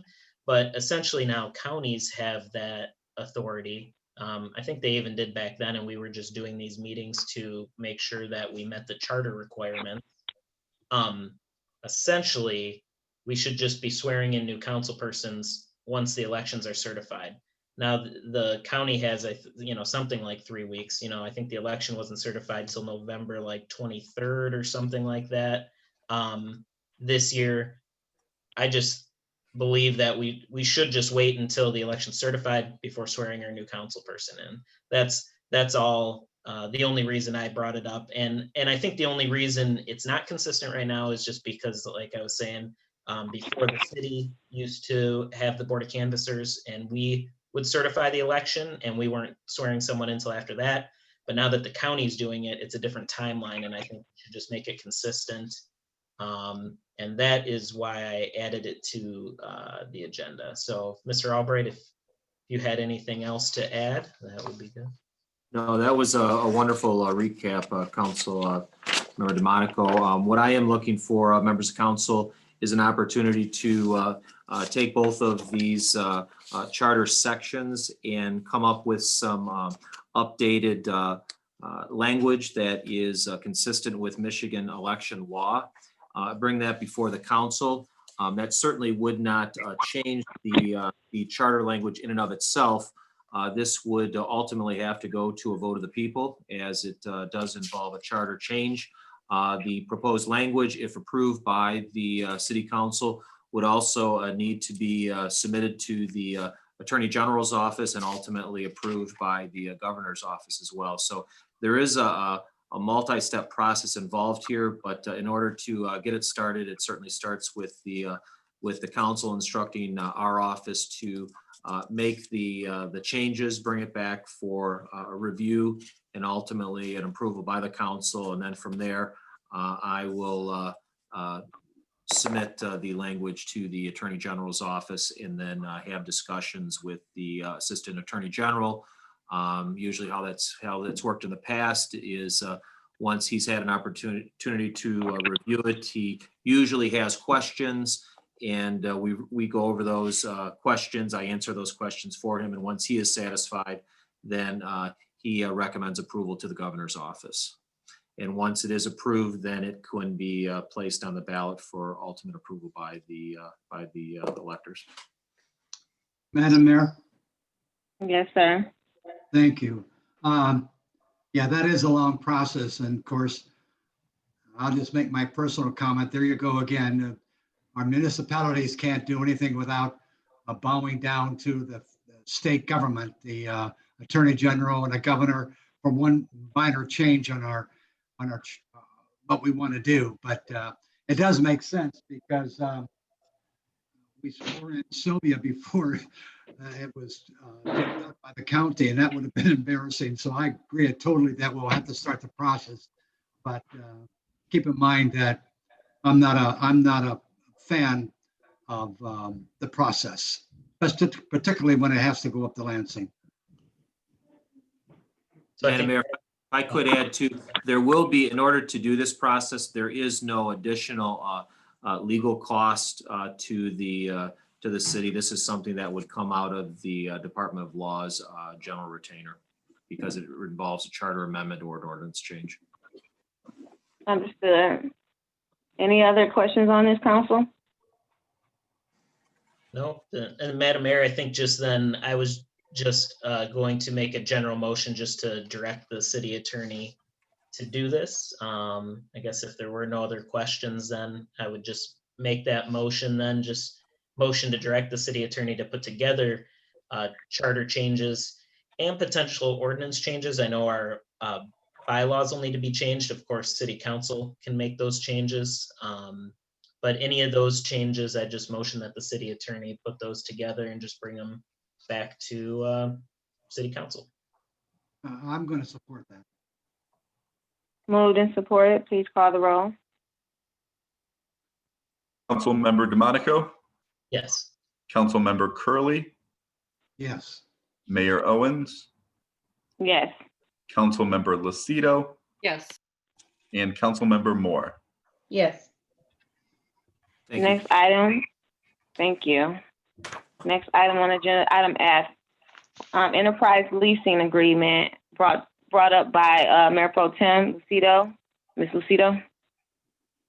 Okay, so a couple weeks ago, it was brought to our attention that the city recently leased some new code enforcement cars. Going back to May of 2019, City Council did make a motion to approve the leasing of cars through Enterprise for the police department and the fire chief, deputy fire chief's vehicle.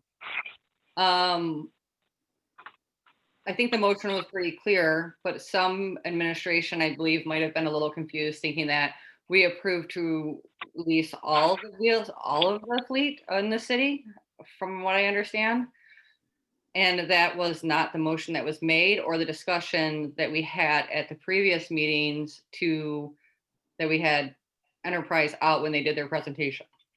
So I wanted to put this on the agenda tonight to make sure that we move forward with possibly doing what we can to prevent this from happening, and to ask a couple of questions, probably to Mr. Blum, about how this kind of did get confused, and try to get a better understanding for myself on where the confusion came in. Because like I said, I believe the motion was pretty clear that it stated the police department and the deputy fire chief vehicles were to be leased.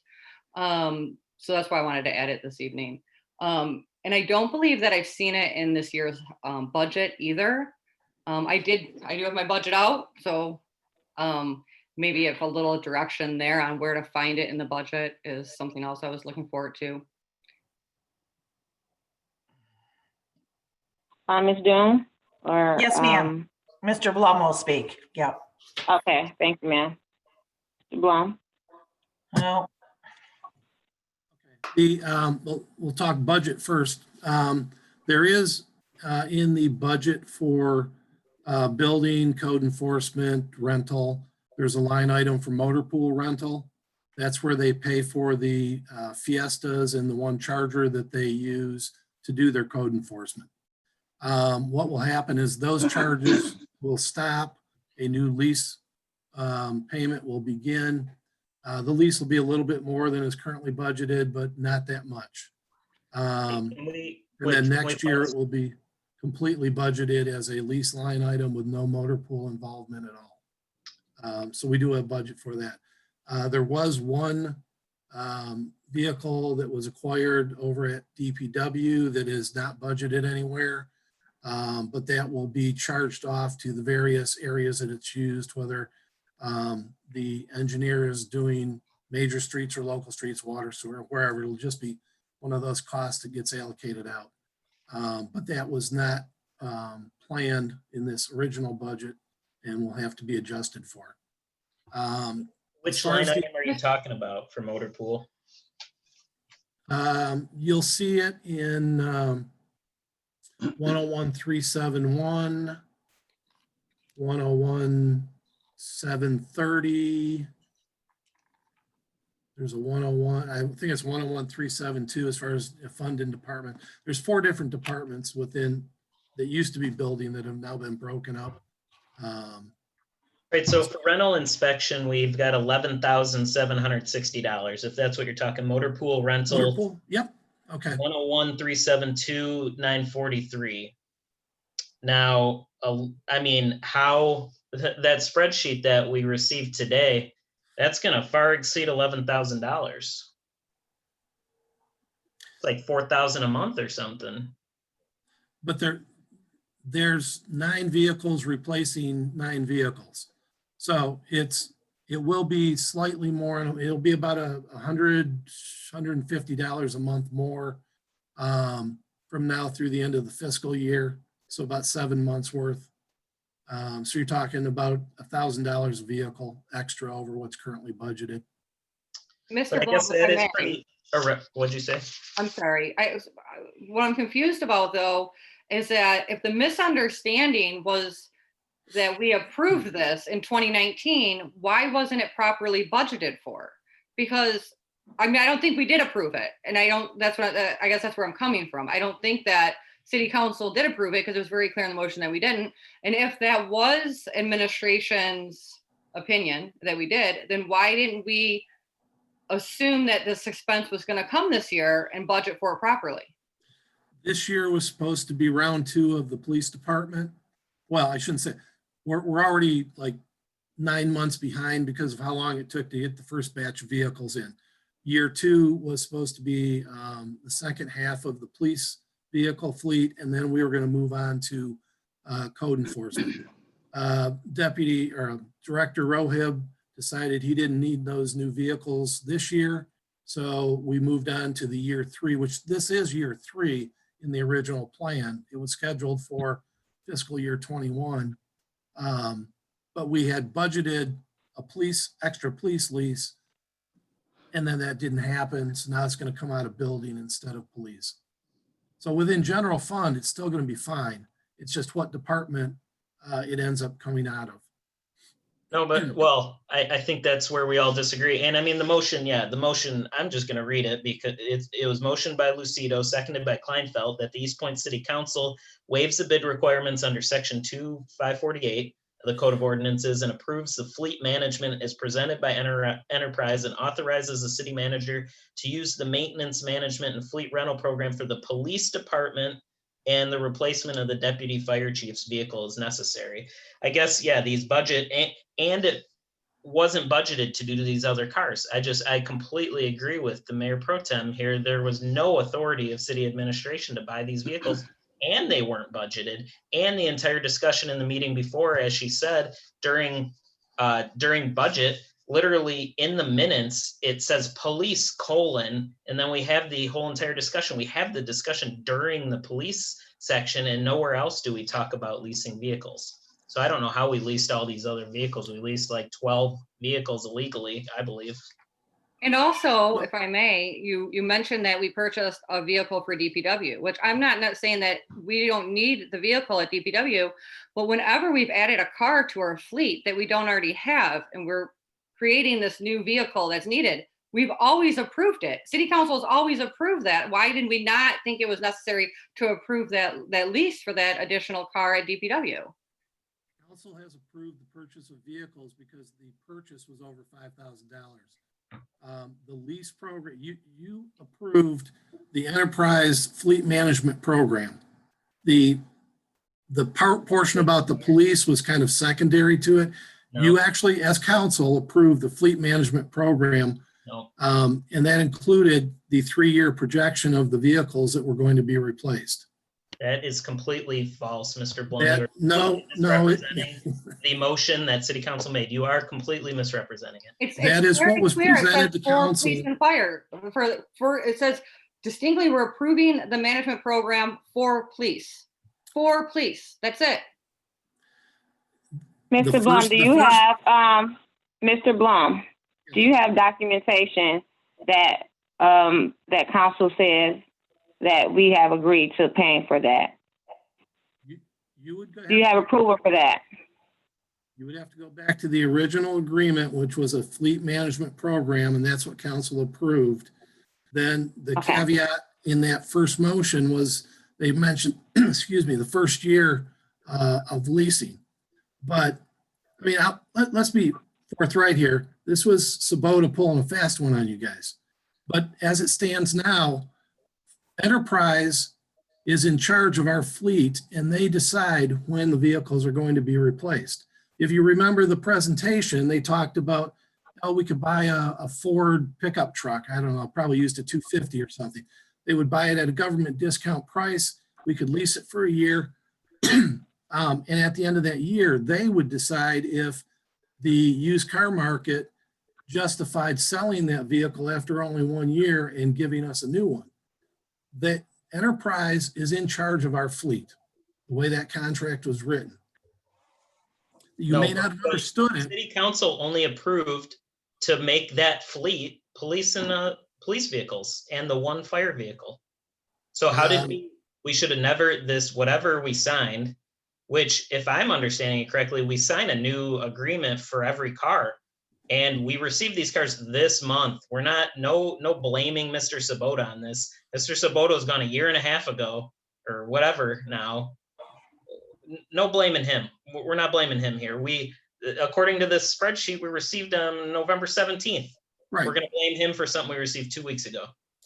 And No, also, if I may, going back to the DPW car, that car, we are on a 5-year lease. That's a total of $24,535. That is well above the $5,000 that city council has to approve. I mean, even if it's over multiple payments, the total price for the car is gonna be $24,535.20.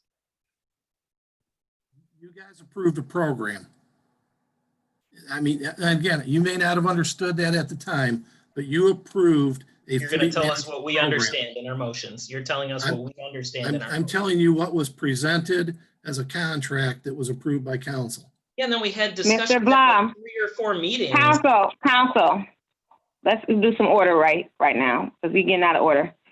Mr. Blum, what council is saying, Mayor Pro Tem and Councilman DeMonico is saying, we understand what we approved as far as the program. We're talking about things that are outside of the program, which should have past council's approval. When you go past $5,000, we're paying for stuff that was not approved by council. That's what they're saying. Let's stop talking about the fleet for a minute. We talked about the fleet. We're talking about the additional cars. That's what they're talking about. Where did you get approval from council to spend that kind of money? Original fleet program was approved. Right. Question about the fleet program. So you're saying Enterprise has control. If they want to sell Eastpointe 100 cars tomorrow, we have no say over it. We have to lease 100 cars from them, because that's why we had to add that car to DPW, because it's their choice. Is that what you're saying? Because it's part of their program. Because it wasn't that DPW car wasn't in our initial proposal. There were some DPW vehicles in the initial proposal. And they were for pickup trucks. And the decision was made, they needed a Equinox instead of a pickup truck at this time. Well, like I said, I would like to get Mr. Albright's opinion on the motion, on what his opinion is on the motion that was made at that council meeting. If Mr. Monaco wouldn't mind reading it again. Sure. Yeah, Mr. Albright, the motion was motioned by Lucido, seconded by Kleinfeld, that the Eastpointe City Council waives the bid requirements under section 2-548 of the Code of Ordinances and approves the fleet management as presented by Enterprise and authorizes the city manager to use the maintenance management and fleet rental program for the police department and the replacement of the deputy fire chief's vehicle as necessary. That's what's in our minutes. Yeah, can you, the middle part of that motion was what, could you read that portion back? Yeah, Eastpointe City Council waives the bid requirements under section 2-548 of the Code of Ordinances and approves the fleet management as presented by Enterprise and authorizes the city. Yeah, that language right there, approves the fleet, I'm just writing this down, management, approves the fleet management agreement.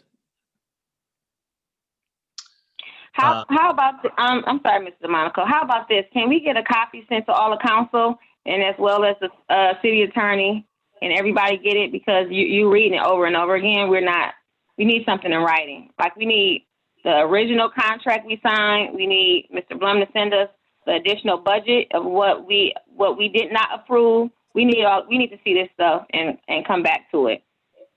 You know, I know we're discussing it, but I think Ms. Moore needs to be more aware of what we're talking about. I want to be re-aware about what we're talking about. I was on council when this happened, but all this extra money we're spending, none of us is aware of it. I think we need to have all this emailed to us.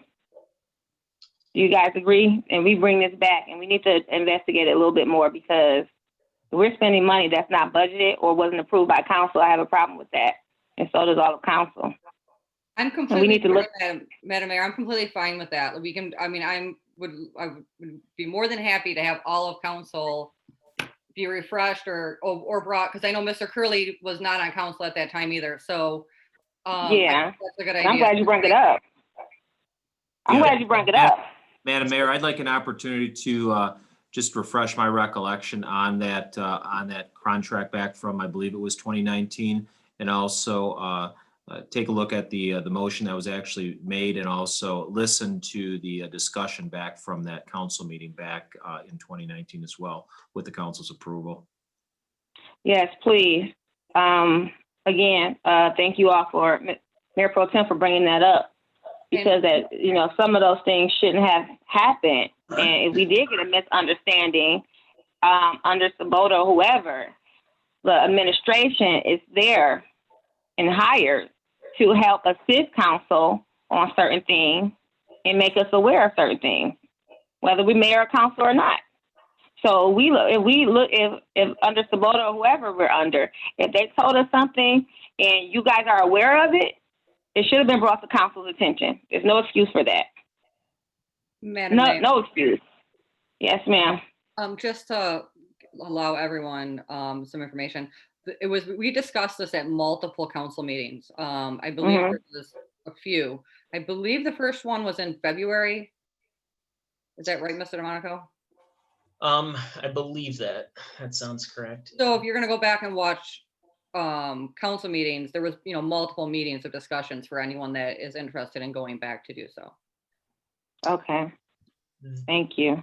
And yeah, Ms. Doon, can you make sure we get that information? We need that contract. Well, make sure you get. Not only do we need a copy of the contract, Mr. Blunt, we need a listing of the budget of those cars and the amount, also with the DPW car. And was those items that were paid for approved by council? Yeah, Mayor, can I give a couple more dates just real quick so people are aware? Yes, please. I see from Mr. Sabota to Randy Altimus, February 14th, 2019. It looks like might have been the original memo we'd received. And then on May 1st, during the budget discussions in 2019, we discussed this at a decent length. You can find that in the minutes. And then we made the actual motion that I was stating a couple times today at the May 8th, 2019 meeting. Okay, sounds good. Well, we already know what's going to be on our next agenda. This will be one of the items, so that gives us some time to Ms. Doon to give us some of that information. We can read over it and get that information from Mr. Blum as well, because we always need to know what money is being spent, and if it's over $5,000, why don't we know what's going on? So moving right along, if council has anything to add to this discussion as far as information being sent to them, please say so. What other items you think we need to know as far as information to better help us with our determination? Well, Mayor, I'd request, I'd like to motion that we just stop any more purchases through this of vehicles through this program as of this moment until we come to an agreement. I don't know if we, I see what you're saying. I don't know if we can do that in the middle of a contract. That's why we need to read the contract, Mr. DeMonico, because I don't know, how do we stop a contract that we signed? I want to see it first, and then if that's an option, if you want a motion to see if that's an option, and if it is an option to stop it, but. Actually, okay, because we have no more plan for this fiscal year. The next time there would be another batch of vehicles would be next fiscal year. Okay. Okay, then I just motion that we stop purchasing any additional vehicles through this enterprise program or any other program. I guess that's my whole motion. I'll support that. Moved and supported. Please call the roll. Councilperson DeMonico, Yes. Councilperson Lucido, Yes.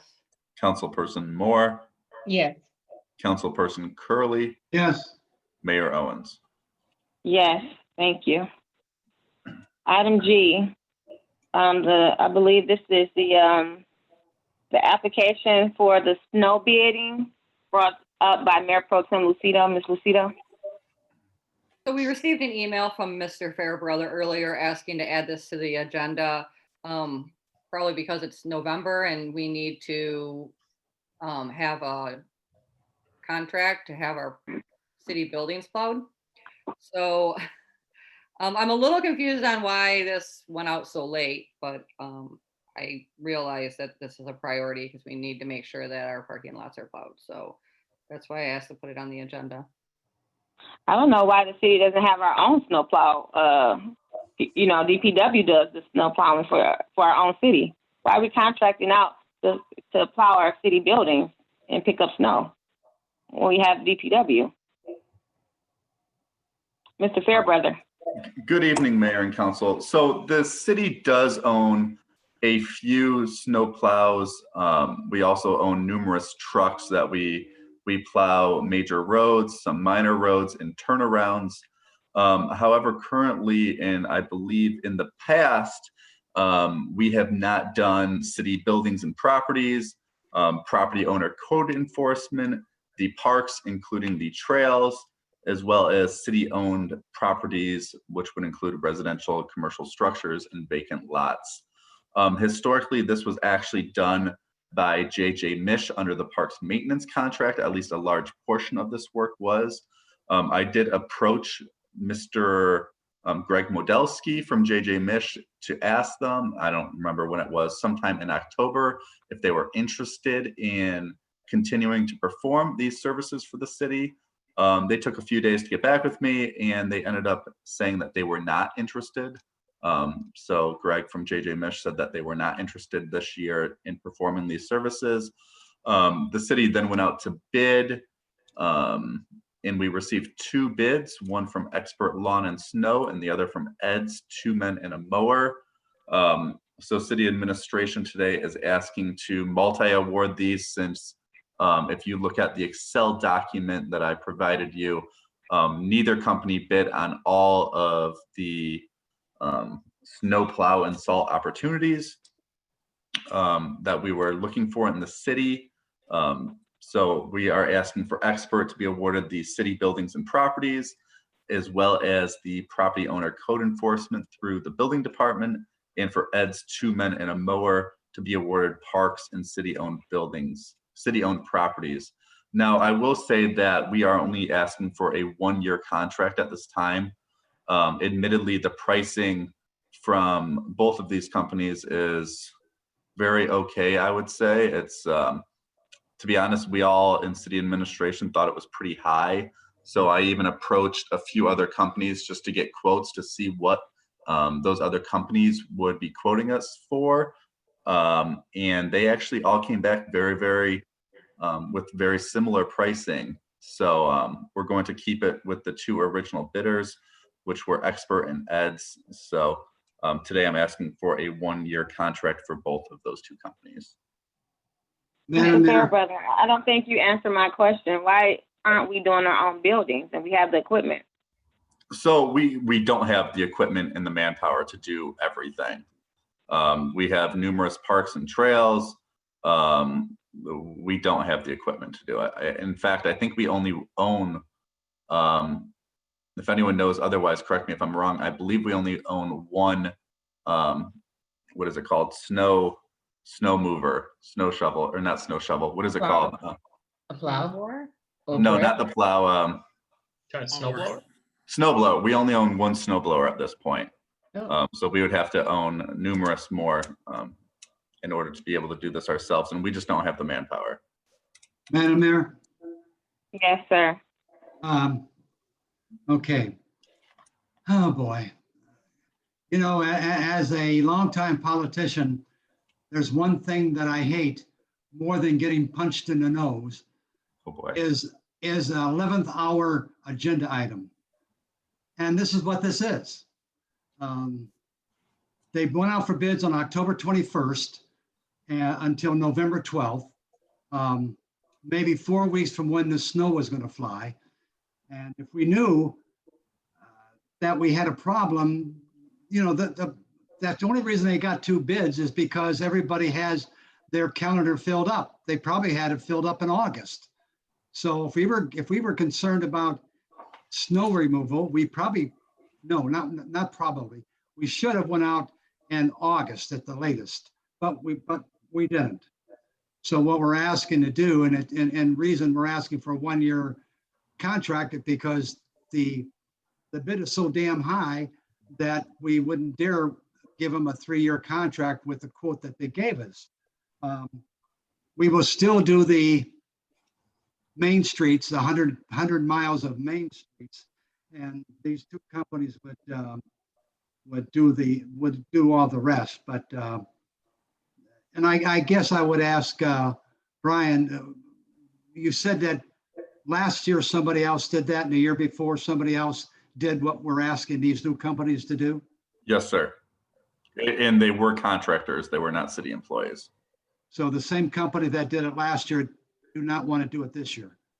So we have a new parks maintenance contract that was signed sometime in the last 6 to 9 months. I don't recall exactly when it was signed. Right. That is now I would call it a time and materials contract. It's no longer a fixed price agreement. So they do have the option to kind of accept or deny work. So that's within their rights to do so. Obviously we encouraged them to take it, but when we found out that they were not interested, we went out to bid. So I have a question for you, Mr. Fairbrother. Yes, ma'am. So when we signed that new parks contract, we also took out our lawn maintenance. So at that time, I would assume that we knew that snow removal was going to be questioned also. So why did we wait so late in the season to put this out to bid? Mostly it's workload. I mean, I'm constantly working on different things. I know I've done probably a dozen procurement solicitations, including body cameras and all different things. I don't really have a good excuse, but that's why we're asking for only a 1-year contract at this time. Well, Yeah, that didn't sound like a good excuse, Mr. Fairbrother. Yeah, no, it's not. I have a question I'll deny though. Right. Well, at least you're telling the truth. I like a person that say they didn't do something right, and let's move forward and trying to make it right. What I want to know is when you put out the bid, you didn't bid for the properties that we can do. So what I'm saying is, you say we don't have the manpower, but the manpower that we can do, are we doing that? And we doing a bid for the rest so we can pay a smaller portion of a price. Yeah, yes, ma'am. So everything that the city has the manpower and the equipment to do, we are doing. Okay. Madam Mayor. Sounds good. Yes, sir. Excuse me. I will add that I did call Mr. Abraham because I think, in my opinion, I thought that his opinion certainly should be counted in this whole discussion. And he said, yes, he agreed with this Brian's request for going out for this bid for these two companies. But I just thought I'd add that he said, yes, I agree with that. But as long as everybody knows that the city would still do all the streets. Okay. And those two bids, I know we got a lower bid. Who won that bid, Mr. Fairbrother? So ironically, we had two companies, and I believe there were 4 different sections, and they both bid on 2 or 3 sections. So it's kind of hard to say who's the true low bidder because they did not bid on all the sections. So we are giving the low bidder per section. So for the city buildings, the low bidder was Expert. For the building department property owner code enforcement, the low bidder again was Expert. And then for the parks, which I believe there's 5 parks that have sidewalks and trails, and the city-owned properties, the low bidder was Ed's 2 Men and a Mower. I have a question. Okay, now sometimes we do have low bidders, which is good, because that's what we're supposed to do. But at the same time, sometimes low bid is not the best because they might do horrible work. Mm-hmm. So, and not trying to put anybody on blast, but some of these contractors that do have low bids who work for the city don't do good jobs. So do you make sure that you do was it RFQ or RFP? RFP in this case. Yeah. Have you done that as well? Yes. So these are the results of the RFP. As I previously stated, we did reach out to a number of other companies to try and obtain quotes after even the solicitation was done, which is not a very typical procurement practice. But I did want to see kind of what the pricing on the street in the market currently is. We reached out, and two companies actually did respond, LSI and Marinos, and they were very comparable to these prices. Even though they both were willing to bid on basically everything, and it would be easier for the city to probably have one of those. I figured since the pricing truly was comparable in my estimation, that it was better to go with the two companies that had originally submitted bid submissions via Mitten. That's the fairest thing to do. I guess I have another What are question. you, I think Ms. Moore was trying to speak. Well, Was that correct? you go ahead, Ms. Moore. I'll go after you. Go ahead. No, I'm just listening and nodding my head. That's all right. Okay, I thought you said something. I'm sorry. Councilman Curley? Yes, thank you. Brian, Yes, sir. a two-part question. You said that you won a one-year contract because the bids were so high. Explain to me why you said the bids are so high. That's why you won a one-year contract. And would you agree that putting the bids out on October 21st is like, like kissing your sister? Everybody's got their calendar full. Well, I've never kissed my sister, so I don't know about that one. As far as the high bids, I could give you guesswork. Darren and I, Darren from DPW and I did discuss this at length about why we think bids may be high. Ultimately they're all just guesses. We can throw out COVID, we can throw out people just don't want to work right now. So I know a lot of these construction companies and grass cutting companies and snowplow companies are having a very hard time hiring employees. So they're being very, very selective in terms of which work they are taking on. And in order to be selective, they are taking on the highest paying jobs. So they're kind of all throwing out fairly high bid numbers just to see what sticks. And if they don't get it, no big deal in their estimation. As far as Okay. I would wholeheartedly agree with you, sir, that it is better to send out bids earlier. Respectfully to my predecessor, who I really, really like, but if you ask anyone around City Hall, they'll tell you that he did not want to go through the bid process of the 80 things that I've had to bid out in the last 18 months. So we're working very hard, but ultimately I'm kind of a one-man procurement show here. Okay, Council. I think we spanked Mr. Fairbrother on his hand enough tonight. I don't want to spend too much time on this. What are you guys thinking about as far as the bidding process moving forward? I mean, I'm ready to make a motion, Mayor, because I realize that we could have 12 inches of snow next week and we need to have snow removal. So I think we are kind of with taking this motion. So I'm willing to make the motion to concur with the one-year contract for snow plowing, salt application to expert lawn snow and Ed's 2 men and a mower as described in the background brief. Okay, I'm gonna second that motion, but no buts. I'll just second the motion. Thank you, Thank sir. you. And yes, Mr. Fairbrother, can we have a snow plowing person already, not when it starts snowing? We have a motion. Can you repeat that? You have a motion in support. Can you please call the roll? All right, Councilperson Lucido. Yes. Sorry, I just had a yes or no question. Sorry. Oh, I'm sorry. I didn't, these two bidders were the only two then in this spreadsheet? They were the only two that put in a bid on Mitten? That is correct. Okay. Yes. And I think I saw it was on Mitten twice, so they were the only two all combined. Yes. So originally, Ed's 2 men and a mower. Well, originally I accidentally pressed that it had to be a physical bid submission, and during COVID we've switched to an electronic bid submission process, which is why I extended it for an additional week. And both of those companies bid via electronically in Mitten. Okay. Yeah. Okay. Thanks. Okay, thank you. Motion in support. Please call the roll. All right. Councilperson Lucido. Yes. Councilperson Curley. Yes. Mayor Owens. Yes. Councilperson DeMonico, Yes. and Councilperson Moore. Yes. Mr. Fairbrother, who do we have, since you said they're not gonna do all of it? What are you gonna do about the rest of the city that's not gonna, we don't have a bid for? So we do have city employees that do all of the major streets and minor streets, which would include bus routes and you know, waste removal routes and all that good stuff.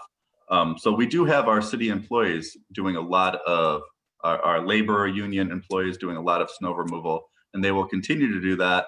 And I would like to publicly thank our part-time laborers who did a great job helping out, applying salt and removing some of the snow this morning. So thank you to all those guys and gals. Okay, tell DPW they need the mayor to come out and put some salt down. I got their back. They need the mayor to get in that truck and show them how to do it. I'll show them how to do it. You All know. right. So yeah. So we're done with that. We're gonna go forward to payroll and bill. Madam Mayor, I'll motion to pay the bills in the amount of $1,202,637.39. Support. Moved and supported. Any comments on this? Seeing none, please call the roll. Councilperson Lucido, Yes. Councilperson DeMonico, Yes. Councilperson Moore, Yes. Councilperson Curley, Yes. Mayor Owens. Yes. The second hearing of the public is now open. You get 3 minutes. If you want to express your comments, concerns, or et cetera to the council at this time, please be respectful to not only the council, but the residents and the people that are listening. Do we have anybody for the hearing of the public, Mr. Fairbrother?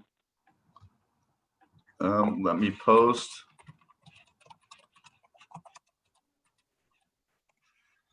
All right, the hearing of the public is now open. I see that Mr. Vinny Gambini has his hand raised. Mr. Gambini, if you can hear me, the floor is now yours. Good evening, Mr. Gambini. Hello, my name is Mr. Gambini. I am a Detroit, Michigan resident.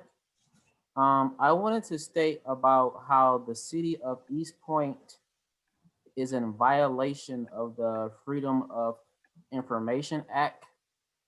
The Freedom of Information Act requires the city of Eastpointe to post on their website the city of Eastpointe's official written summary of how citizens can submit their FOIA requests to obtain city records. And the city of Eastpointe does not have a document posted on their website to, alert the public as to how and who do they submit their FOIA requests to. And that is a requirement by the FOIA Act that the city has that, formal document posted on their website. Thank you. Are you done, sir? Hello, are you done, sir? Yes, I'm done. Okay, thank you for pointing that out. Ms. Doom, do we have that on our website? We should. That's a good point. Thank you, sir. I will double check. Thank you. Our information on our website is being updated because it was really old. So a lot of that stuff we are working on, sir. So some of the things that you're saying that we need, actually we're working on putting that stuff on right now. We just hired someone to do all that stuff for us. But thank you for pointing that out. We're working on that and we're getting better. Anybody else? All righty. I don't see any hands raised. There is a comment in the chat box from 313. Would you like me to read that, Madam Mayor? If it's respectful, of course.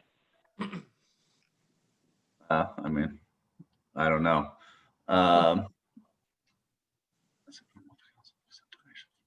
It's talking State about the person's name and residency as well. it's talking about a council. Is it normal for council to accept donations from a store and not notify all council members of donations and distribution? And then they believe it was brought up in a meeting already. not sure what that means, to be honest. Is there anyone else who would like to address council? All right, Madam Mayor, I see no other individuals who have their hand raised, so I believe it's now safe to close the floor. Okay, thank you. And thank you everyone who is listening and everyone that has something to say at the hearing of the public. The hearing of the public is now closed. Now we are mayor and council reports, starting with Councilman DeMonico. What are you doing in this? Thank you, Mayor. So let's see, first, real quick on FOIA for Mr. Gambini. Our website for sure, we've wanted updated for a long time, and I think a lot of people know the history on that. We kind of made a new website without council involvement, and this is the one we've got. If you search FOIA, it'll bring you to a page that's got our FOIA form, and then it doesn't look like we do have it set up really well though, because then it doesn't really tell you where to send that form. But if you look on city council, you could forward it to any of us. We could forward it on to the city manager.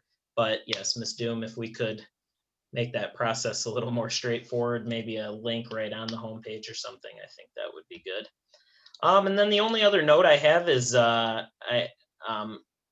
the last couple weeks, I was on a panel with the Michigan Municipal League. They've got a newly elected officials training that I took part in 6 years ago, and I was on the panel for it this time. That was pretty fun. They put us in a little breakout session, and then actually I had everyone introduce themselves, and a couple people had been on their city councils much longer than me, so I think they were coming back for a refresher. But that was a fun time. Then just at the end, just some general questions from the newly elected people, just about, you know, how it is to be an elected official. And then also the MML appointed me to the advisory board for the Elected Officials Academy. And I know, Sarah, I know you're familiar, not sure anyone else. The Elected Officials Academy is just a volunteer program through MML, where they just have certain things, you know, if you do certain things, you get points essentially, and there's like a level 1, 2, 3, 4, just to kind of learn how to be an elected official. And it's just, you know, continuous learning, just like any other field. And it's all free, doesn't cost anything, city or anything like that. So that was really it, I think, Madam Mayor, so thank you. Thank you, sir. Thank you for your help and your research on some of the items today. Also, Councilman Curley. Thank you, Madam Mayor. I just have a few items. The latest count, I'll round off the figures about the virus. There's been 1,000 cases in our beloved Eastpointe so far, and approximately 40 people have died because of the coronavirus. So I would ask that you would pray for those who have died and pray for those who are probably, as we speak, in the hospital or at home quarantine because they have the virus.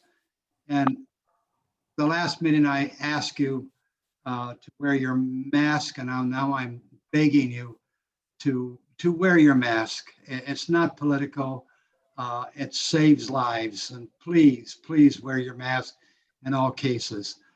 Second thing is that, as you know, there's a edict from the governor that you can't go into the restaurants and have meals. You can have carryouts. And a lot of our small businesses at Eastpointe are going under the water. They may not survive. So I'm asking you to not go to the box stores. Look at the businesses we have in Eastpointe. There are so many businesses. I mean, I can't even begin to tell you how many there are. So I'm asking you to, and there's enough restaurants you can have carryouts. You don't have to go south on 8 Mile Road or go north on 10 Mile Road or to get something to eat. Just help with our own people.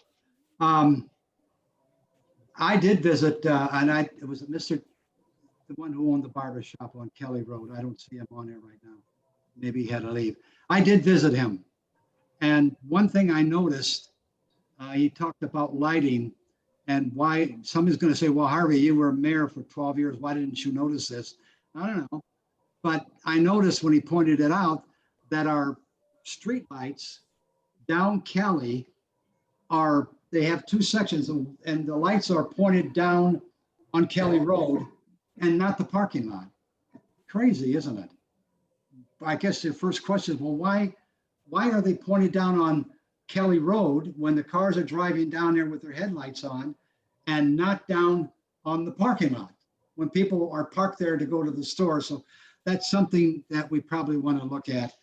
And you know, there's always room for improvement. There's always room for changes. And I'm working on some changes about the string lights that I'm going to be coming to the council with a suggestion. And in fairness to all of you, I will let you know what those suggestions are before I bring it to the council. But like I said, there's always room for compromise, and maybe we can work something out. And Madam Mayor, thank you. And it's past the hour. Okay, thank you, Councilman Curley. Also, we have our Councilwoman Moore. Yes, well, Ms. Doom, you will be seeing a flurry of emails from me because I have a lot of questions. And one of the things that I would like to do is go out to the construction site and see what's happening with it. And I would just like to get a deeper understanding of. I'm gonna take your class, Cardi. But yeah, I have a flurry of questions that I'll be emailing you, Ms. Doom. Thank you. Very good. We have our Mayor Pro Tem, Ms. Lucio. I'm going to make this really quick. I just hope everyone had a great Thanksgiving this year. Once again, thank you to Mr. Fairbrother. The lights at the police department and the fire department do look really nice. I have been getting a ton of feedback about residents that just absolutely love them. So I do appreciate that. I know that's something that I've wanted to see for a long time, and hopefully next year we can even do more light upgrades, because I really want to make, put Eastpointe on the map when it comes to decorating for Christmas.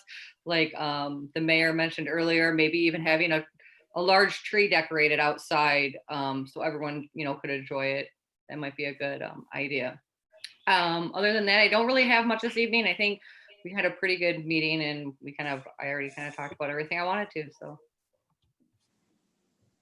Thank you. I want to say, were you done? I'm sorry, interrupted you. No, I'm done. Okay, sounds good. I want to say thank you to all our directors for all the hard work, and the council for having some really good questions today, and our councilwoman, our newest councilwoman, having some really good information for us on that contract. So hopefully Ms. Doom will, and Mr. Blum will actually send us that information tomorrow, and we can look over that over the weekend, and then give us some information to know what's going on and why things are getting paid without the approval of council.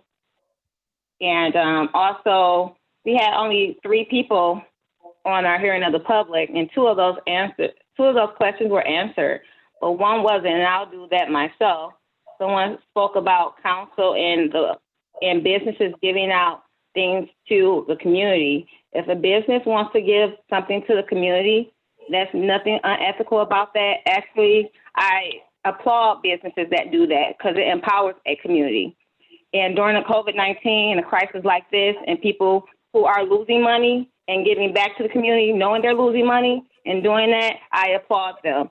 And if council or mayor helps out with that, there's nothing unethical. The city doesn't get nothing from businesses giving to the community, and we don't give them anything for it.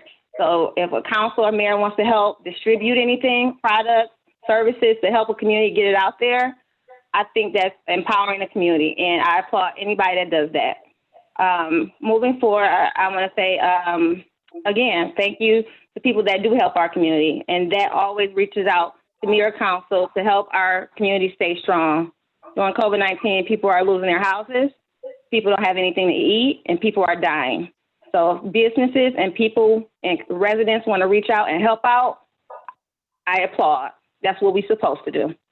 So I'm gonna close on that, and I am going to ask for a motion for adjournment. So moved. Support. Moved and supported. Please call the roll. Councilperson Curley, Yes. Councilperson Lucido, Yes.